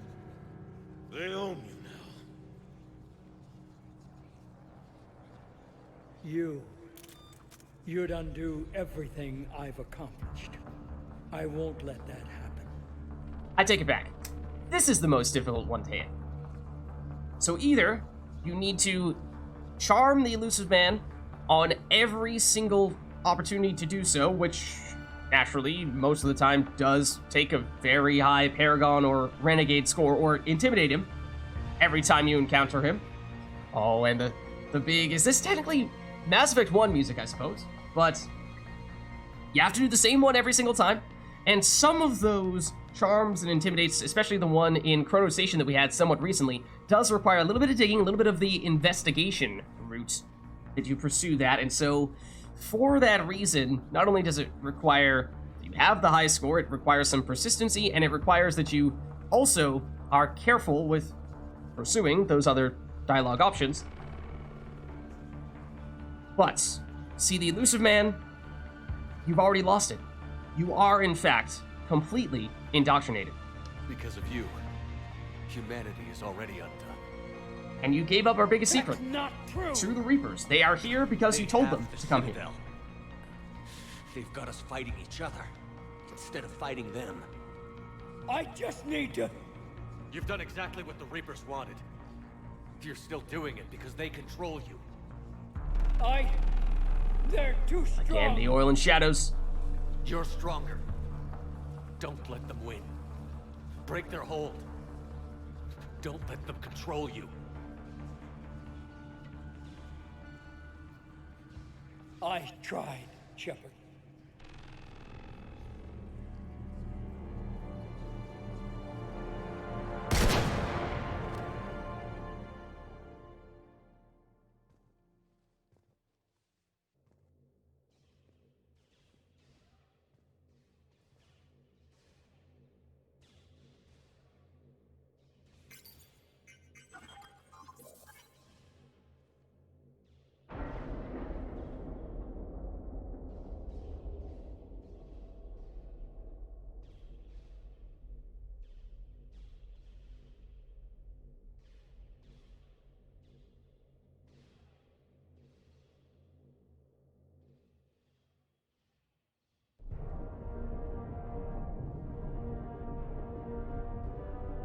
This is it, everyone. The alarms are opening.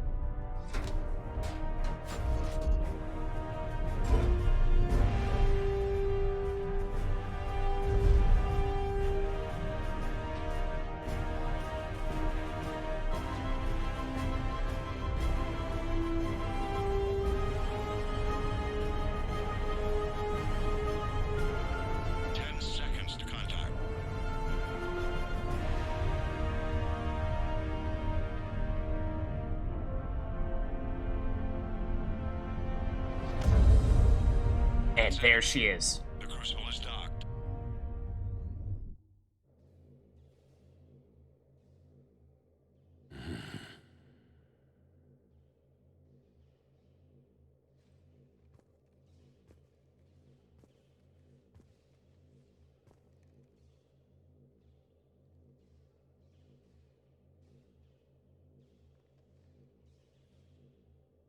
Commander? We did it. Yes, we did. It's quite a view.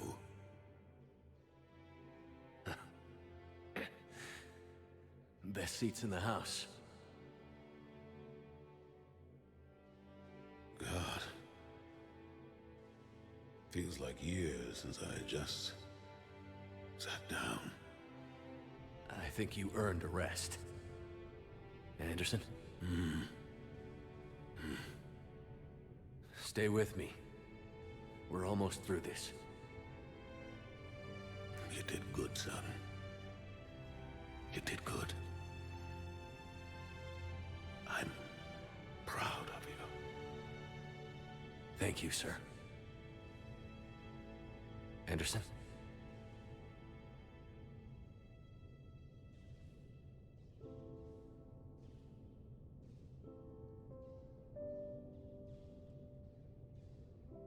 You notice we're shot there, Shepard is, despite us never having been shot in that sequence. Commander. Anderson was shot, we weren't. Yet why are we bleeding out like What do this? you need me to do? Nothing's happening.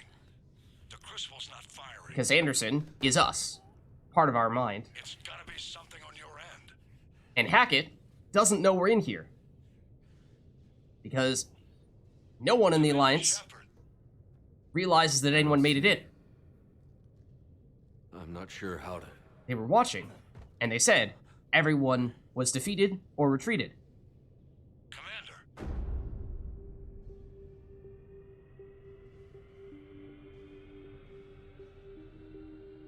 Because again, it's not physical. This is all remains a war in Commander Shepard's mind.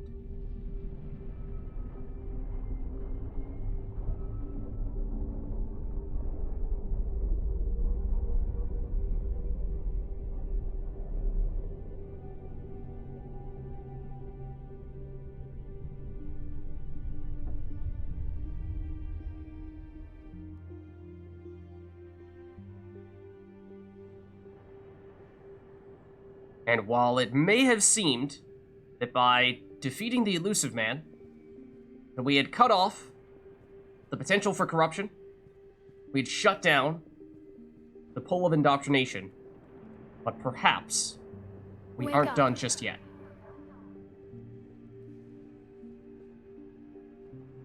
What? Where am I? The Citadel. It's my home.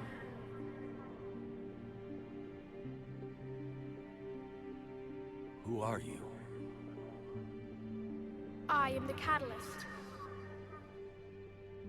I thought the Citadel was the catalyst. No, the Citadel is part of me. I need to stop the Reapers. Do you know how I can do that? Perhaps. I control the Reapers. They are my solution.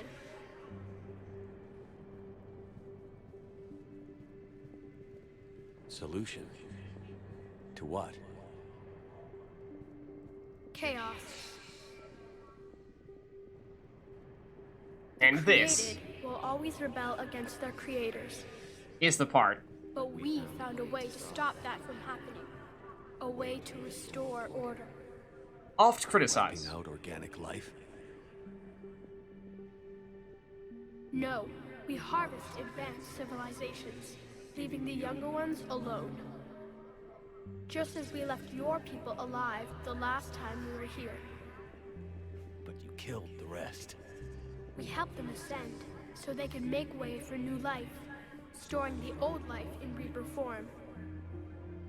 I think we'd rather keep our own form. No, you can't. Without why us is to that? stop it, synthetics would destroy all organics. We've created the cycle so that never happens. That's the solution.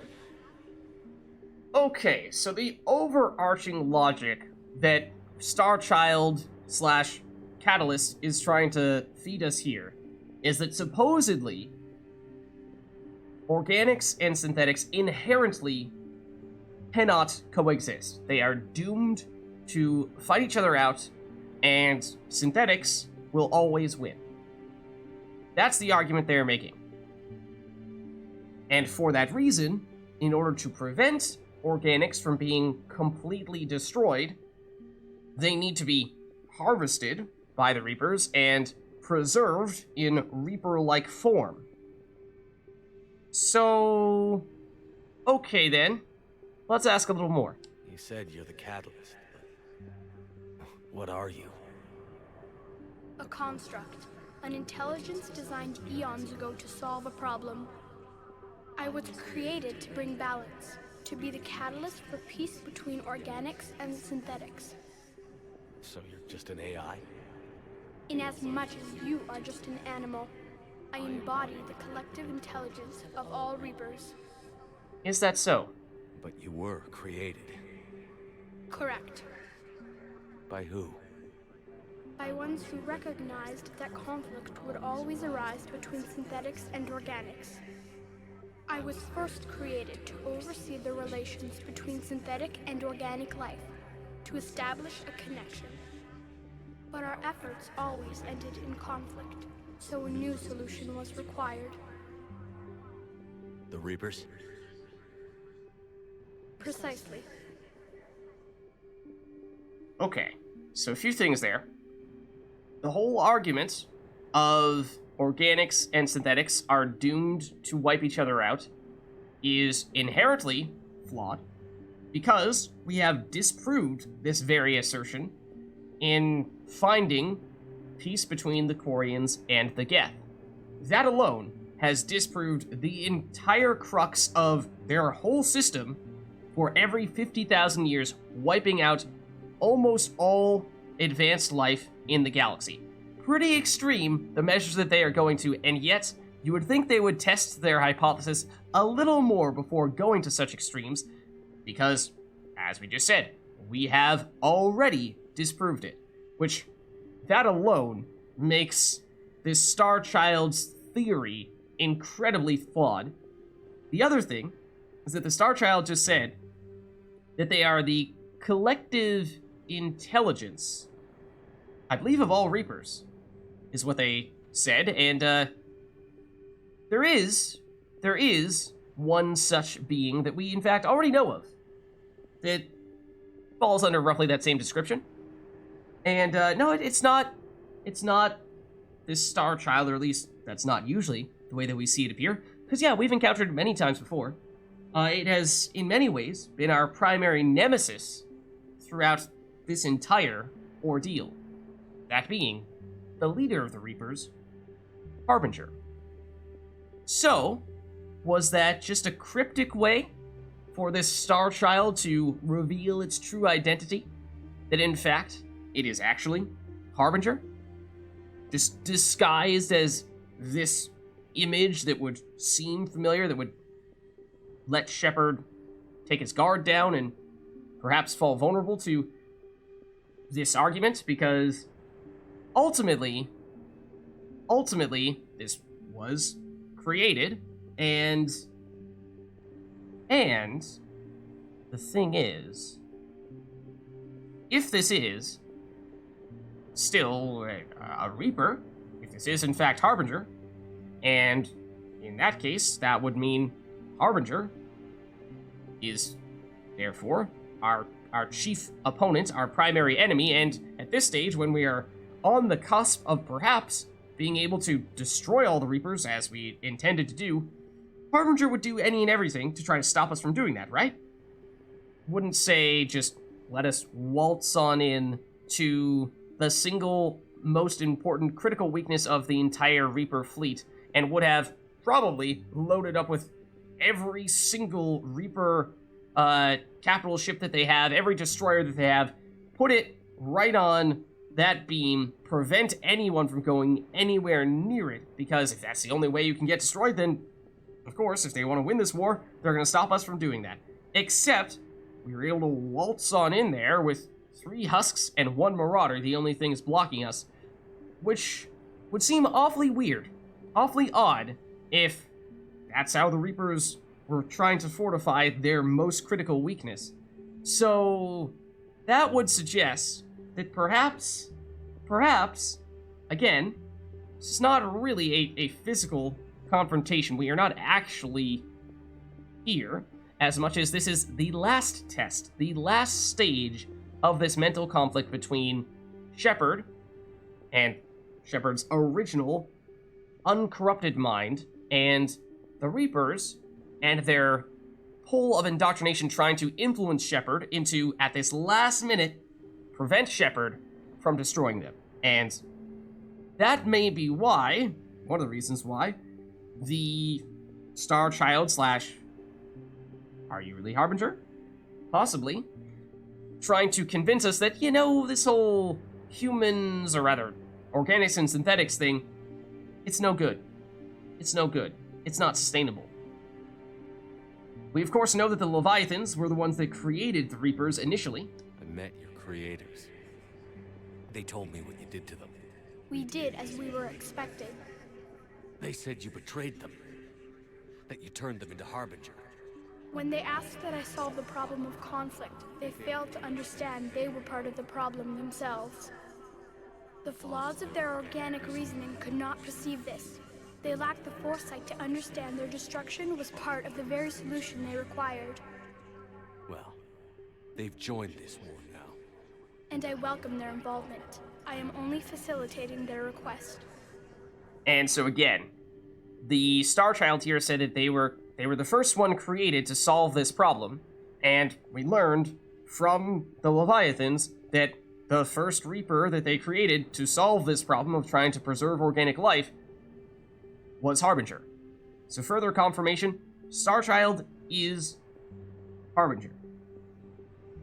If Star Child is Harbinger, making it our biggest enemy, we probably don't want to take everything that it's trying to tell us at face value. It is presumably still trying to do whatever it can to stop us, and therefore deceive us, lead us astray, prevent us from shutting down the Reapers.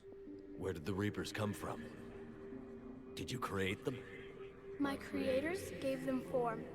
I gave them function. They, in turn, give me purpose. The Reapers are a synthetic representation of my creators. Leviathan.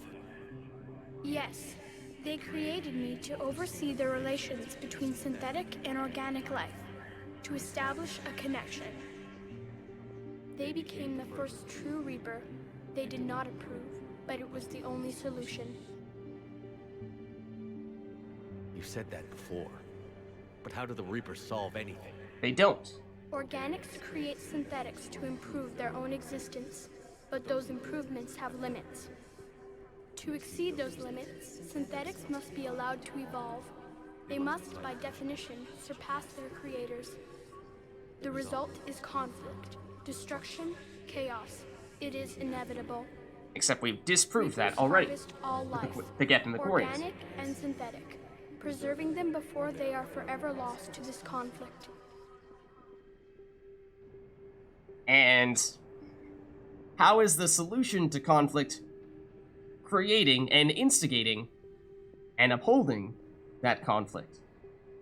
We're at war with the Reapers right now. You may be in conflict with the Reapers, but they are not interested in war. I find that hard to believe. So this isn't when fire war? Burns, is it at war? Is it in conflict? Or is it simply doing what it was created to do? We are no different. We harvest your bodies, your knowledge, your creations. We preserve it, to be reborn in the form of a new Reaper. Like a cleansing fire, we restore balance. New life, both organic and synthetic, can once again flourish. So, to be a devil's advocate here a little bit, they're assuming that organics and synthetics will wipe each other out, or at least cause significant damage and make it harder for future organic life to persevere. And so, rather than just let them duke it out and destroy each other, the Reapers come in every 50,000 years, they harvest the organics, and in doing so they try to preserve them storing their genetic material and making it so that they, in theory, kind of, sort of, still exist. And so that way they avoid permanently losing organic life. And every time they do this, they add to the number of Reapers they have. They have a new Reaper that is made up of all of the genetic material of a given race. And so we saw them in Mass Effect 2 try to create a human Reaper, and they almost completed it. They got almost the entire way through. It so much so that it was semi-functional. So that's the idea. But, as Shepard was saying, is it really preserving life if you're harvesting it and mutilating all these organics in order to make that happen? And are you really preventing conflict if you are killing and destroying all the things that these civilizations created in order to do this harvest? Try to make the case that, well, it's just what we're designed to do. Doesn't mean it's not still war. Doesn't mean it's not still incredibly destructive and counterproductive. What do you know about the Crucible? The device you refer to as the Crucible is little more than a power source. However, in combination with the Citadel and the relays, it is capable of releasing tremendous amounts of energy throughout the galaxy. It is crude, but effective and adaptive in its design. Who designed it? You would not know them, and there is not enough time to explain. We first noted the concept for this device several cycles ago. With each passing cycle, the design has no doubt evolved. Why didn't you stop it? We believe the concept had been eradicated. Clearly, organics are more resourceful than we realized. Okay, so again, the Reaper's understanding of organics is flawed, inherently. But you're taking away our future. Without a future, we have no hope. Without hope, we might as well be machines, programmed to do what we're told. You have hope, more than you think. The fact that you are standing here, the first organic ever, proves it. But it also proves my solution won't work anymore. So now what? We find a new solution. Why are you telling me this? Why help me? Exactly. You have altered the variables. Why would the Reapers help us? The Crucible changed me, created new possibilities, but I can't make them happen. If there is to be a new solution, you must act. It is now in your power to destroy us.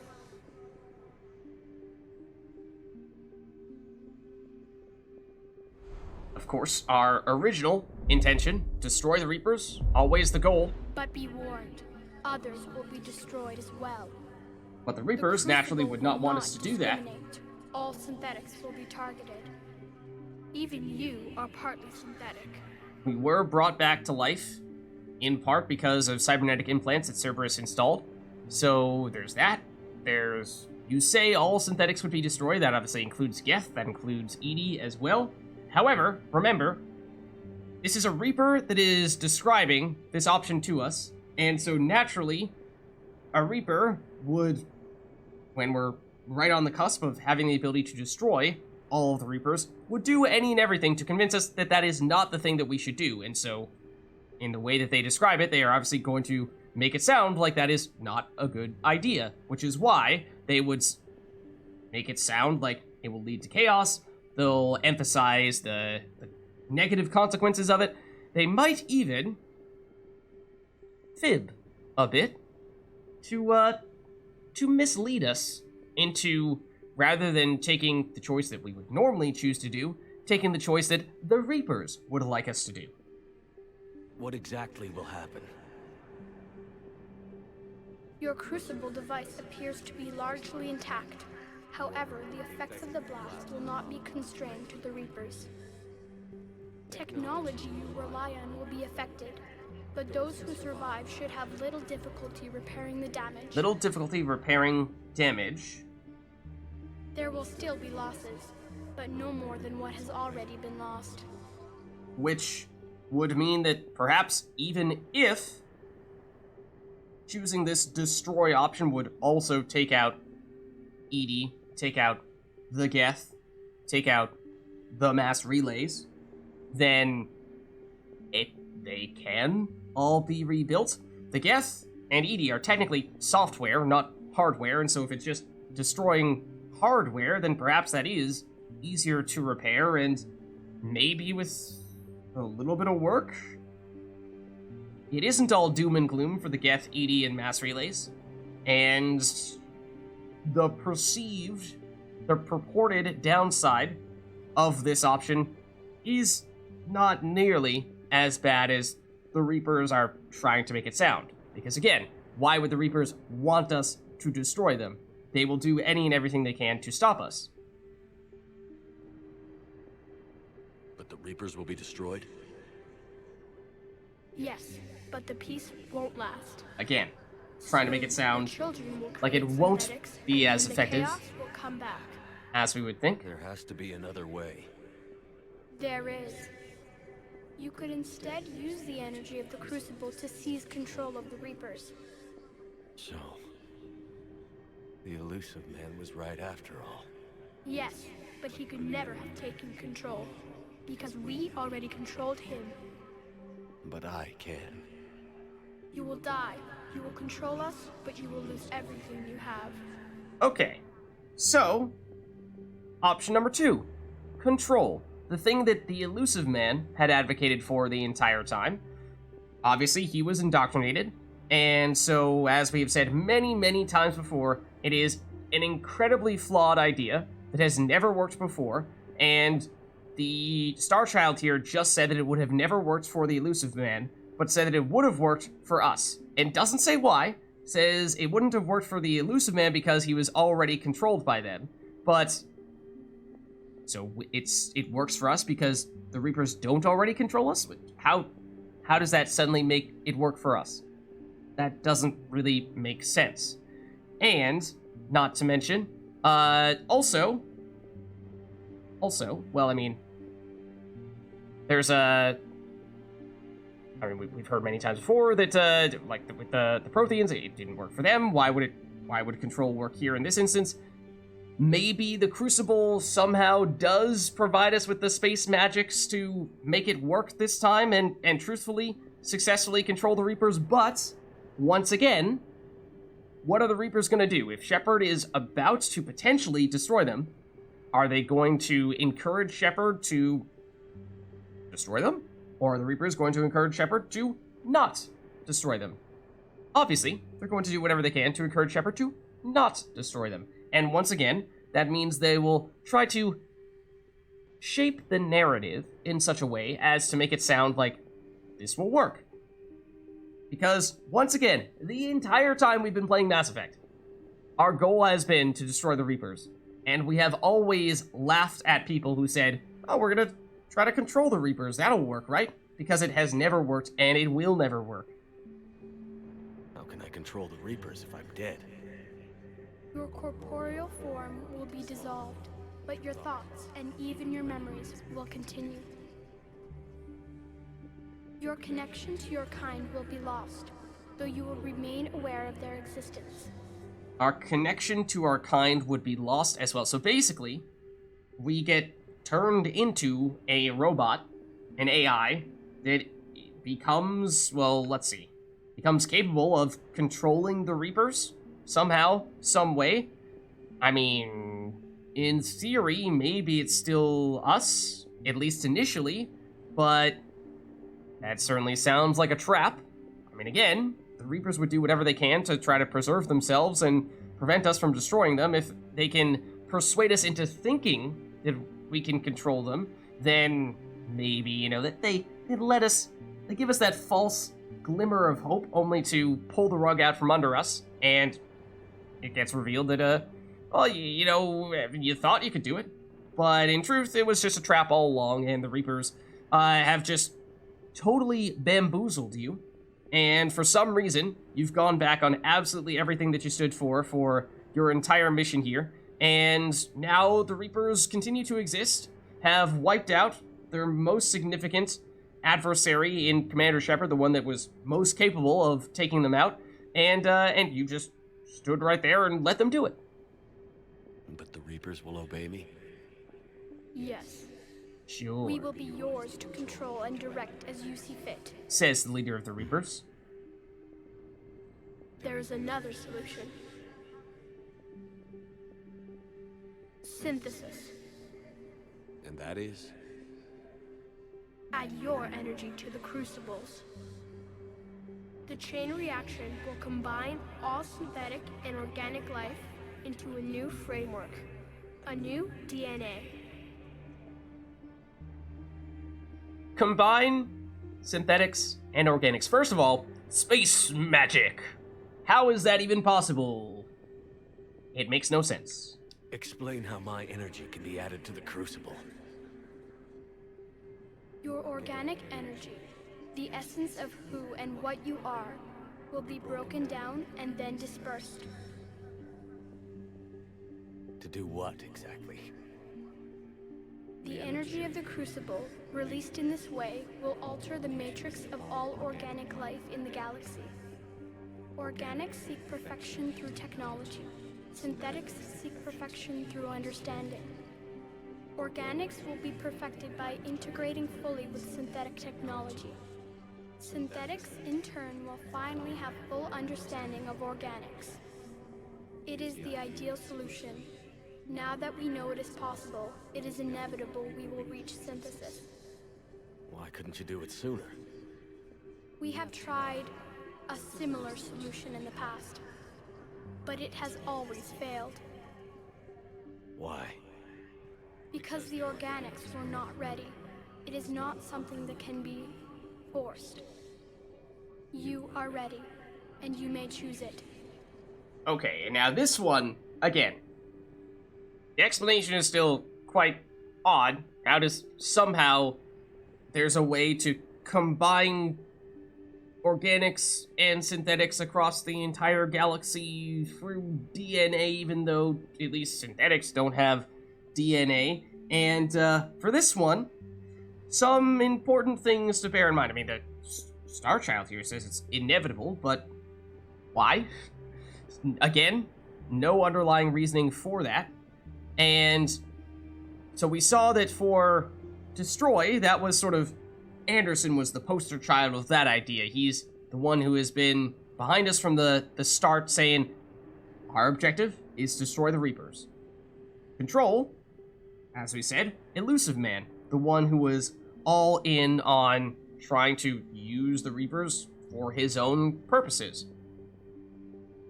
For synthesis, there is in fact a champion of the synthesis theory, one that many people have tried to disassociate this individual from this theory, but I believe there's a pretty blatant quote that this person made that ties this individual to this theory. It is Saren from Mass Effect 1. So, the idea of combining synthetics and organics, you may remember that Saren was siding with Sovereign and voluntarily, sorta, chose to be augmented by synthetic implants and saw the combination of synthetics and organics as the ultimate form, the best way forward, a way to ally organics with the Reapers and therefore spare much of the galaxy from having to fight the Reapers and becoming more powerful in the process. So, let's see, I think I may have, yeah. So, may have even checked out a quote from Saren. Yeah, so Saren, to quote him, I'm forging an alliance between us and the Reapers, between organics and machines. Okay, pretty clear. He's trying to team up with machines, namely the Reapers. The relationship is symbiotic. Continuation of the quote. Synthesis, symbiotic, of course, same root word. The strengths of both, the weaknesses of neither. It's kind of the same argument that Starchild here is making.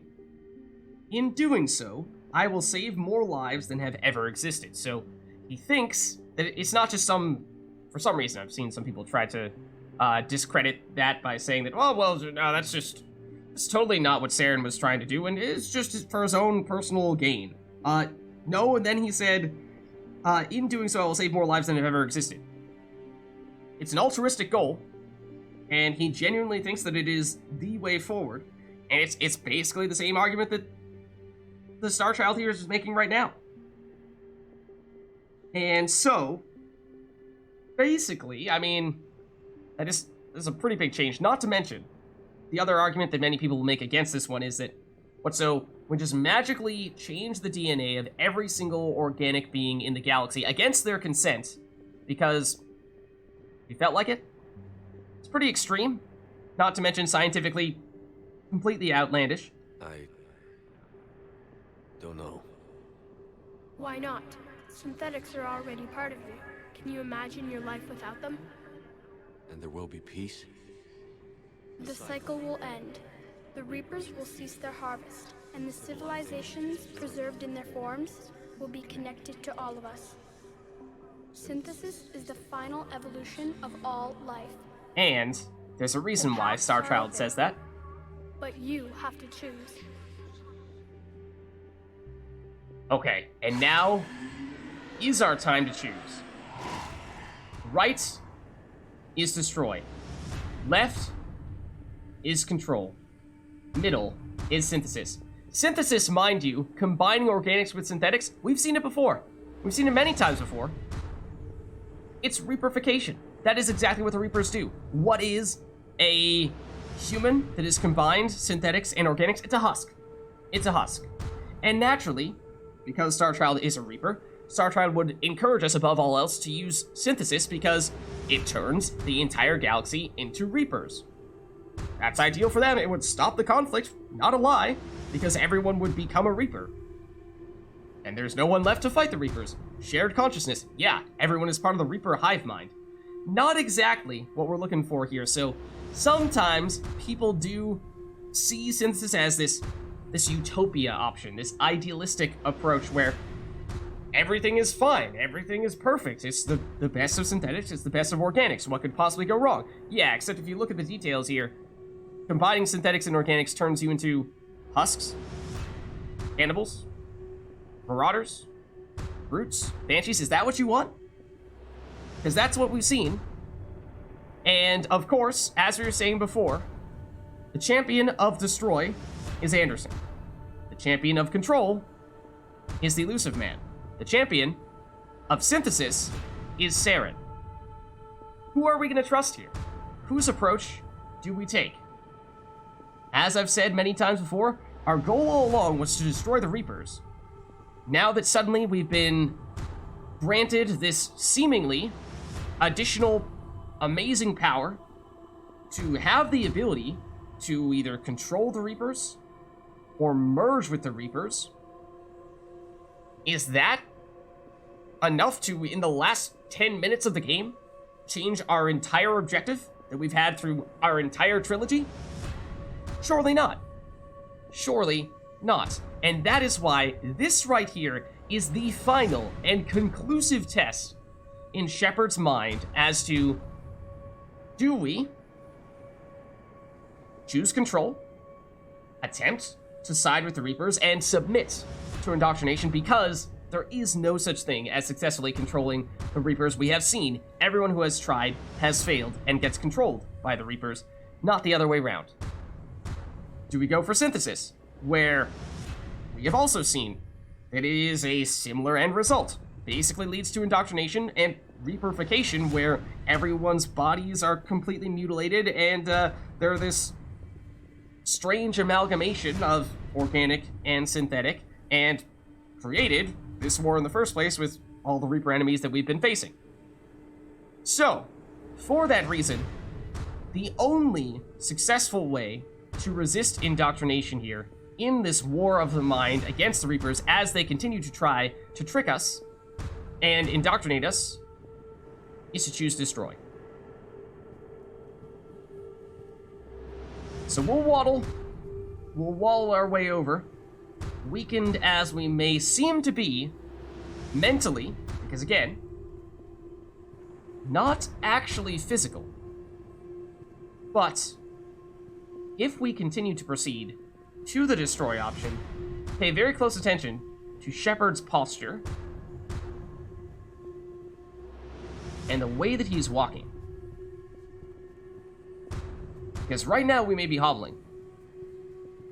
Right now we may seem battered and bruised, weak, susceptible to the Reapers. However, if we do go all the way here and select the destroy option,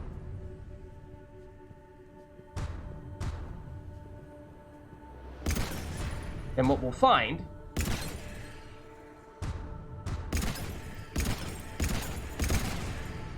is that eventually our stance becomes much more natural, and suddenly we're walking normally. Suddenly, we're physically fine, because we were never physically hurt to begin with. It was all in our heads.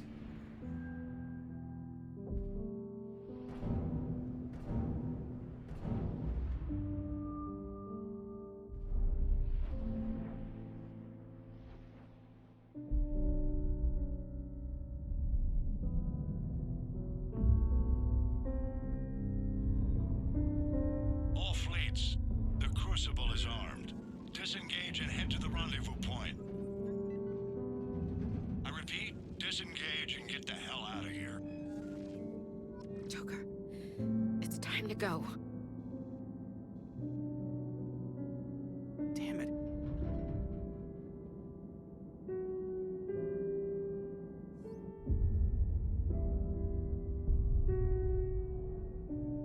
And so everything, since we got blasted by Harbinger's beam and knocked down on the ground, was Shepard unconscious, lying there on the ground in London, fighting that mental fight against the Reaper's influence and indoctrination. Even this is still a projection of what Shepard thinks might happen with the activation of the Crucible, and criticism here being that, well, it's just a matter of choosing the color of the explosion, perhaps. Red for destroy, blue control, green synthesis.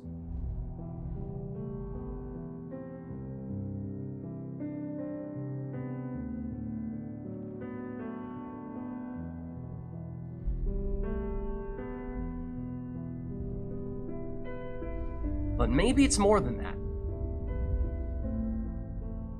Maybe it's not all as it initially seems. Maybe we take it at a little more than just the surface level, and we look at all those pieces that tie in. Maybe it stands for something else.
Then we see the after effects. Thessia.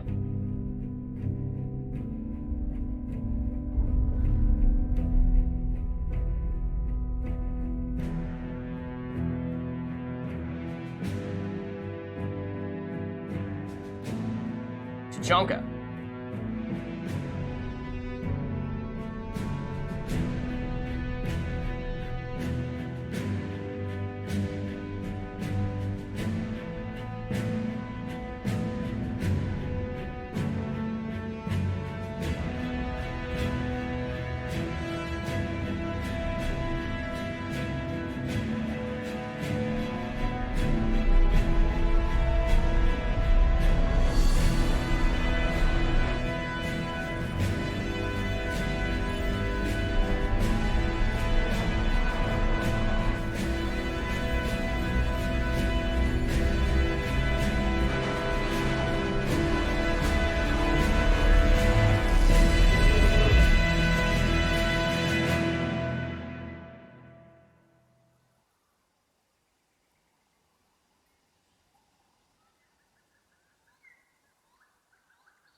And Joker?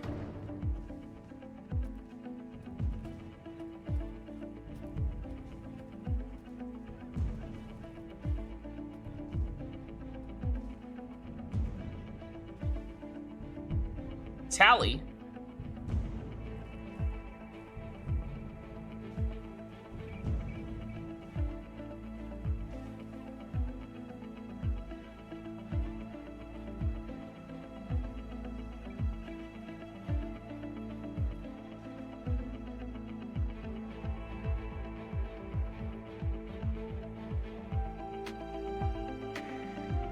Javik?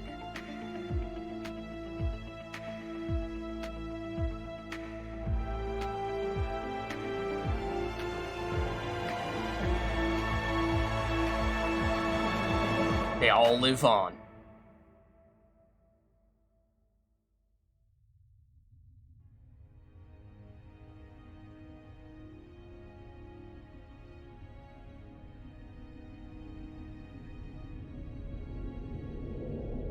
The war is over. The Reapers have been defeated. Against all odds, and in the face of the greatest threat this galaxy has ever known, we survived. We suffered many losses. The relays are severely damaged, but we won.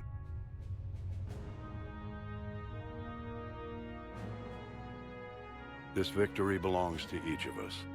Every man, woman, and child. Every civilization. On every world.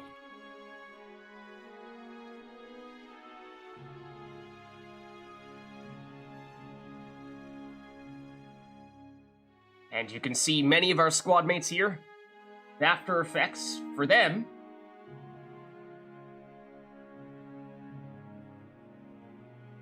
the people, the organizations that they supported, getting back to them, or sitting back and relaxing. Now, as we take our first steps toward restoring what we lost, we must remember what it took to win. Baby Grogan!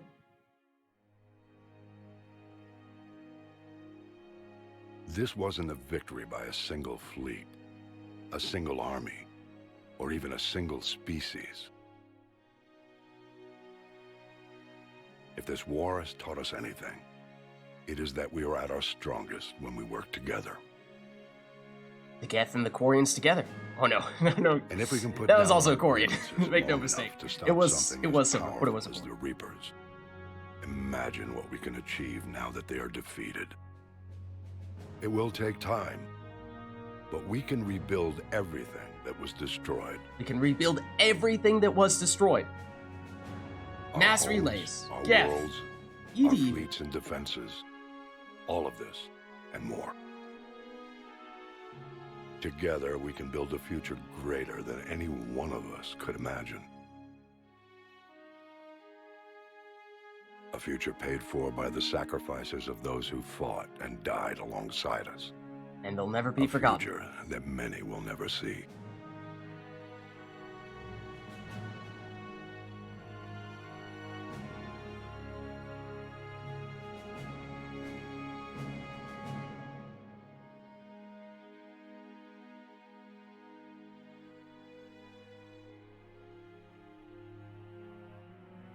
In the memorial wall.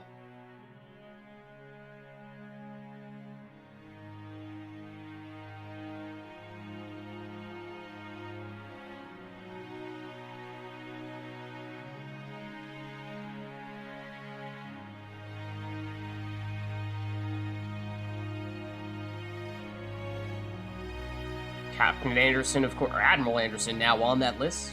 And while we still have many challenges ahead of us, we can face them together. Whole squad. Except for us. And we will honor those who died to give us that future.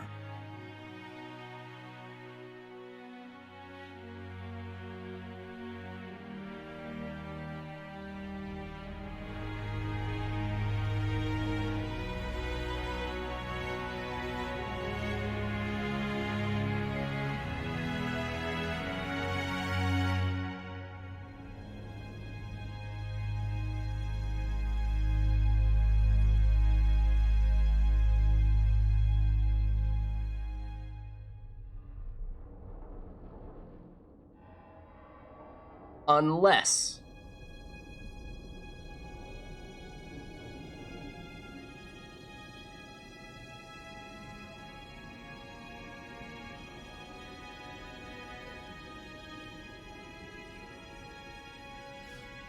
Shepard lives to fight another day. The little breath at the very end there, in the rubble. Shepard, his actual physical form, as we were saying, stuck there, still on the ground after having gotten blasted by Harbinger. All that other stuff, perhaps just in Shepard's head. And the real Shepard, still there on the ground technically. Reapers, still there. And the job is not yet complete. Successfully resisted the indoctrination attempt, yes, but never actually made it up to the Crucible and therefore never actually finished the job in its entirety. And so, by the indoctrination theory, which is, in case you couldn't tell, the theory that I have been describing extensively as of late, the Reapers actually have not yet been defeated. However, Shepard has not yet been defeated either. Or, alternatively, of course, you can just take the straightforward approach and say, well, Lids, it's just exactly what it looks like, and there's just a series of tests that Shepard goes through physically once he gets up to the Citadel and confronts the Elusive Man, Captain Anderson, or Admiral Anderson, Starchild, and either everything explodes, everything gets controlled, or everything gets synthesized, and that's really all there is to it. And whichever one you prefer. Of course, there's no right answer per se in anyone's head canon.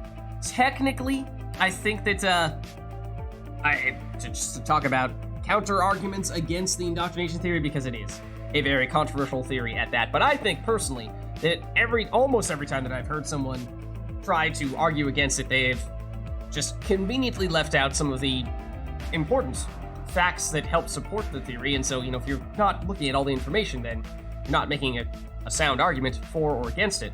And I, of course, presented the arguments for the indoctrination theory, but there are several credible arguments against it as well.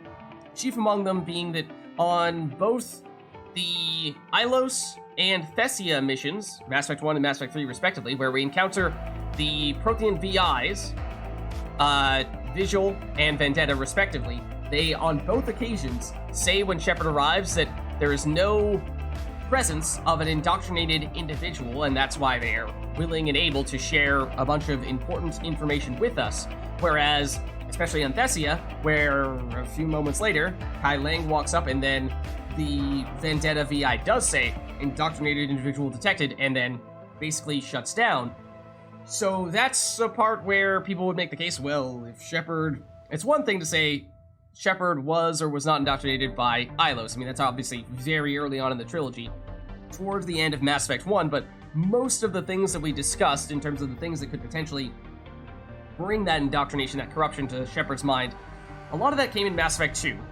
Sure, we confronted Sovereign at the end of Mass Effect 1, and that does happen after Ilos, and there's the derelict Reaper ship, which we found was still active and capable of at least doing some dangerous things, and therefore may still be able to indoctrinate some individuals. And the Collector ship, and the Reaper artifact at the end of Arrival, which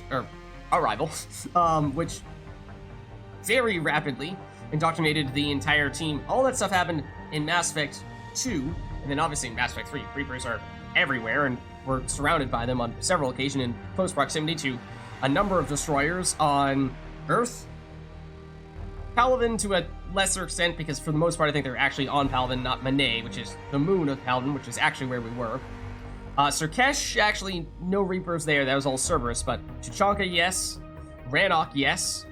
Thessia, absolutely, and obviously at the end there at Earth once again. So most of the times in which Shepard was most, or at least the most extreme examples of him being susceptible and exposed to the Reaper indoctrination power and potential would have been after the Vigil encounter. So that makes sense that Vigil would not have identified Shepard as an indoctrinated individual at that point in time, especially because, as we were reading, there are two ways to indoctrinate, it's a spectrum of ways to indoctrinate individuals. The rapid approach, which happens quickly, but also rapidly deteriorates the victim's mind and body. And then there's the slow and patient approach, which takes much longer to trigger, but is capable of sustaining that indoctrination for several months or even years, which, if that was the direction that the Reapers went in, and we assume that that was the case, as obviously Shepard was not immediately showing obvious signs of indoctrination, and the Reapers had a lot of opportunity over time to gradually indoctrinate Shepard, and would like to have Shepard be a useful, fully cognitively functioning thrall for them to use, or maybe thrall is the wrong word to use in that instance, but a minion of theirs. Whereas if they went the rapid approach, then he would lose his mind, or very quickly at least, and would be far less useful to them, which is the argument that Saren was making as to why he assumed that his indoctrination would be slow and that he would have enough time to react to it. But for Shepard, certainly that would have been the case in Mass Effect 1 when we encounter Vigil. By the time we're at Thessia with Vendetta, that's a fair bit further into the game, and of course at that point, much more time for the Reapers to have progressed in that indoctrination, and it's also, I mean, it's so far into the game that there's not much exposure after that, besides the actual, I suppose there's the Reaper heart on Chrono Station, the Cerberus headquarters, and obviously on Earth there are Reapers all over the place, but it's no way that the indoctrination would be happening that quickly, I suppose. So at that point in time, you can make a strong argument that if Shepard was indoctrinated at any point in time over the course of the series, then by the time you get to Thessia, it should have taken hold at least to a certain extent. And that is true. I think that's one of the strongest arguments against the indoctrination theory. However, also bear in mind that still we're not really sure how accurate those VIs would be at detecting indoctrination, because remember, VIs are pre-programmed and can only work on the existing information that they have from the programmer, so they may just not know. That, and BioWare may have posted on social media somewhere in somewhat of a coy response that they didn't think that it was real. They denied it. Yes, but some of the details have been lost in time. It all happened so very long ago. When can I go to the stars? One day, my sweet. Speaking of Vigil, the Mass Effect 1/Vigil theme. Anything you can imagine. Our galaxy has billions of stars. Each of those stars could have many worlds. Every world could be home to a different form of life. And every life is a special story of its own. Tell me another story about the Shepard. It's getting late, but okay. One more story. And that Stargazer is voiced by none other than Buzz Aldrin, the second person ever on the moon. Congratulations on bringing an end to the Reaper threat. Commander Shepard has become a legend, and from here you can continue to build that legend. It has been a long journey for Shepard and for the team here at BioWare. And like Shepard, we couldn't have done it alone.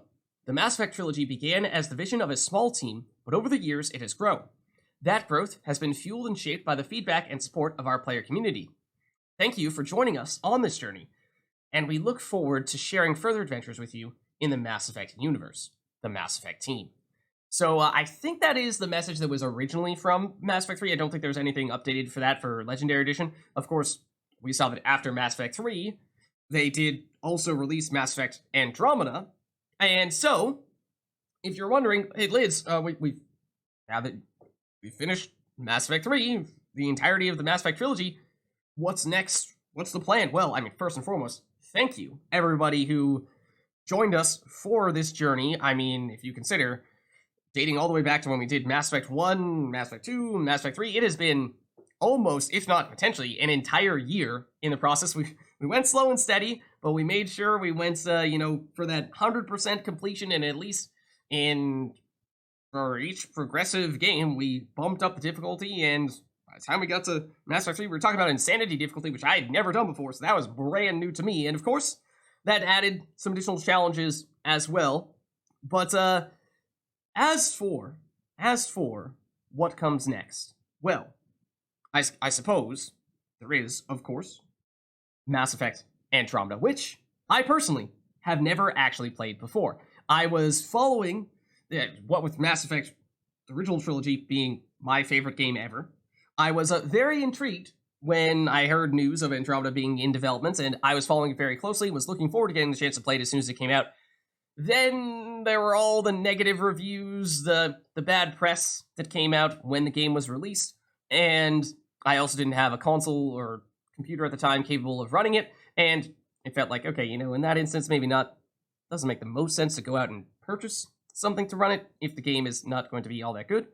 So I at least waited a little bit and tried to see, okay, maybe it's just, you know, people are overreacting. Maybe it's just that the game needs a little bit of patching after the fact. And so never actually got around to playing it, but the interest is certainly still there. As I said, Mass Effect, the original trilogy, my favorite game, and so for that reason, I would love to see what comes next, even if Andromeda is perhaps not quite up to the same level as the original trilogy. I've heard that, yeah, many people have said that perhaps the press was a little bit too negative, might have overreacted a little too much to some of the quirks, the shortcomings of Mass Effect Andromeda, and that there have been some patches after the game release that have made the game considerably more appealing and covered for some of those things that were initially the most glaring of issues when the game first got released. So all that is to say, I am still interested in playing Mass Effect Andromeda. I am curious to see how it stacks up. Is it just like everyone seemed to be saying when it got released, I think 5 years ago? Or, in truth, has it been fixed up and suddenly it's a great game? So, that is my plan, is to take on Mass Effect Andromeda. Not entirely sure if we're going to go straight into that, or we might take a little bit of a break between Mass Effect, the original trilogy, and Andromeda, seeing as how we've been playing this for basically an entire year. If you missed anything over the course of that playthrough, if you just tuned in starting Mass Effect 3, or there are just little bits and pieces you picked up here and there, or you just tuned in for the very end, of course, we have posted all of those videos for the entire trilogy on YouTube. Vids there as well, so if you're curious to see how we got to the place that we got to in today's playthrough, then that is, of course, the best place to look. And much like we did for Mass Effect 3 and Mass Effect 1 and 2, we tried to be really thorough, tried to seek out all of the optional content and whatnot, and so for those of you who are new to Mass Effect altogether, then hopefully that can be helpful to you, and for those of you who are Mass Effect veterans yourself, then just getting that new perspective from somebody who, at least for Mass Effect 3, like I said, had never tried doing Insanity difficulty before, and in general had experimented with some new classes, new combinations of weapons and approaches and what have you. So that is what we have done, and that is what we plan to do. Thank you again for everybody who has been tagging along with us across this journey throughout Mass Effect 1, 2, and 3, and Mass Effect 3 multiplayer as well, of course. The show goes on there as well. We talked about it a lot during our playthrough, but that is another thing that we've been doing a whole lot of as of late. But here we can see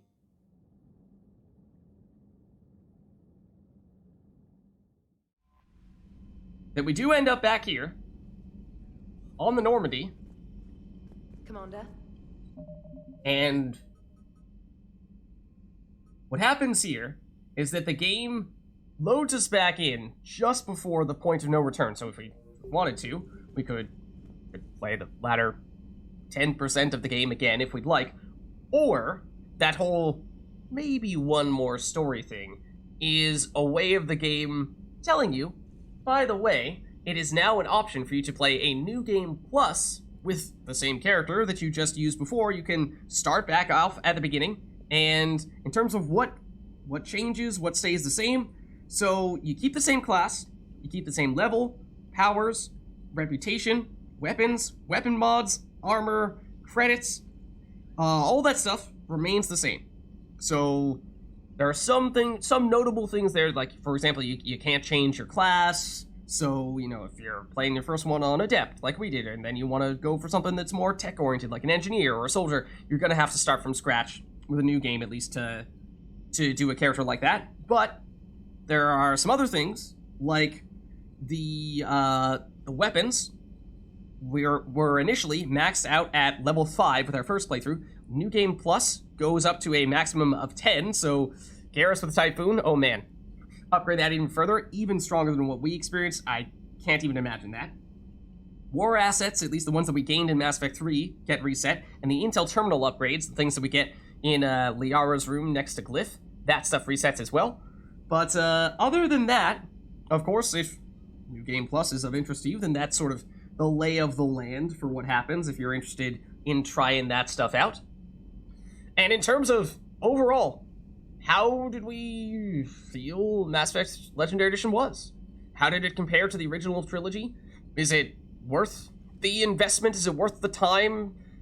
I mean, obviously, as I said before, Mass Effect is my favorite game, so I'm biased.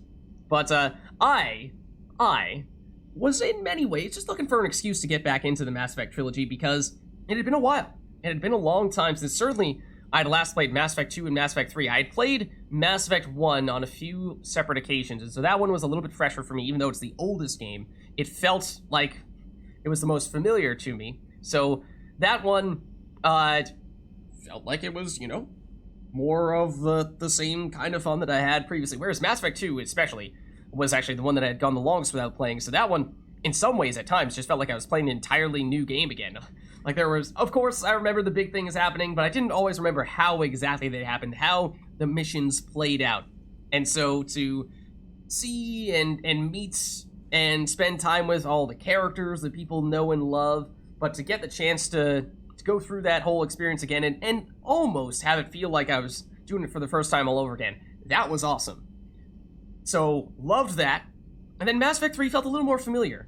Not only because I'd done it a little more recently, but also because I had been doing Mass Effect 3 multiplayer for a while by the time we got to Mass Effect 3 in the campaign. And so that made some things feel more familiar. Certainly at least enemies and the combat and the playstyle changes, whereas obviously the missions on the campaign, that was very different from multiplayer. So that was something that felt new and exciting as well.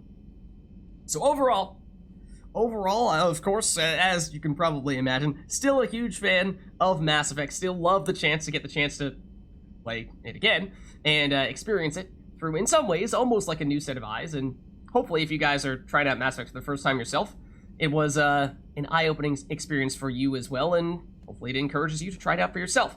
But, as I said, that is obviously the end of the trilogy. I mean, we're talking a little bit about a New Game Plus.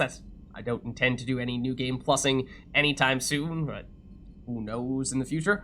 Mass Effect Andromeda is, of course, next on the agenda for the most part, at least in terms of big things. We might do a little bit of stuff in between now and then, but, you know, that remains to be seen, I suppose. Thank you all again for joining us for this journey. Couldn't have done it without you. But I suppose that's about it for now, and so, in that case, I should go.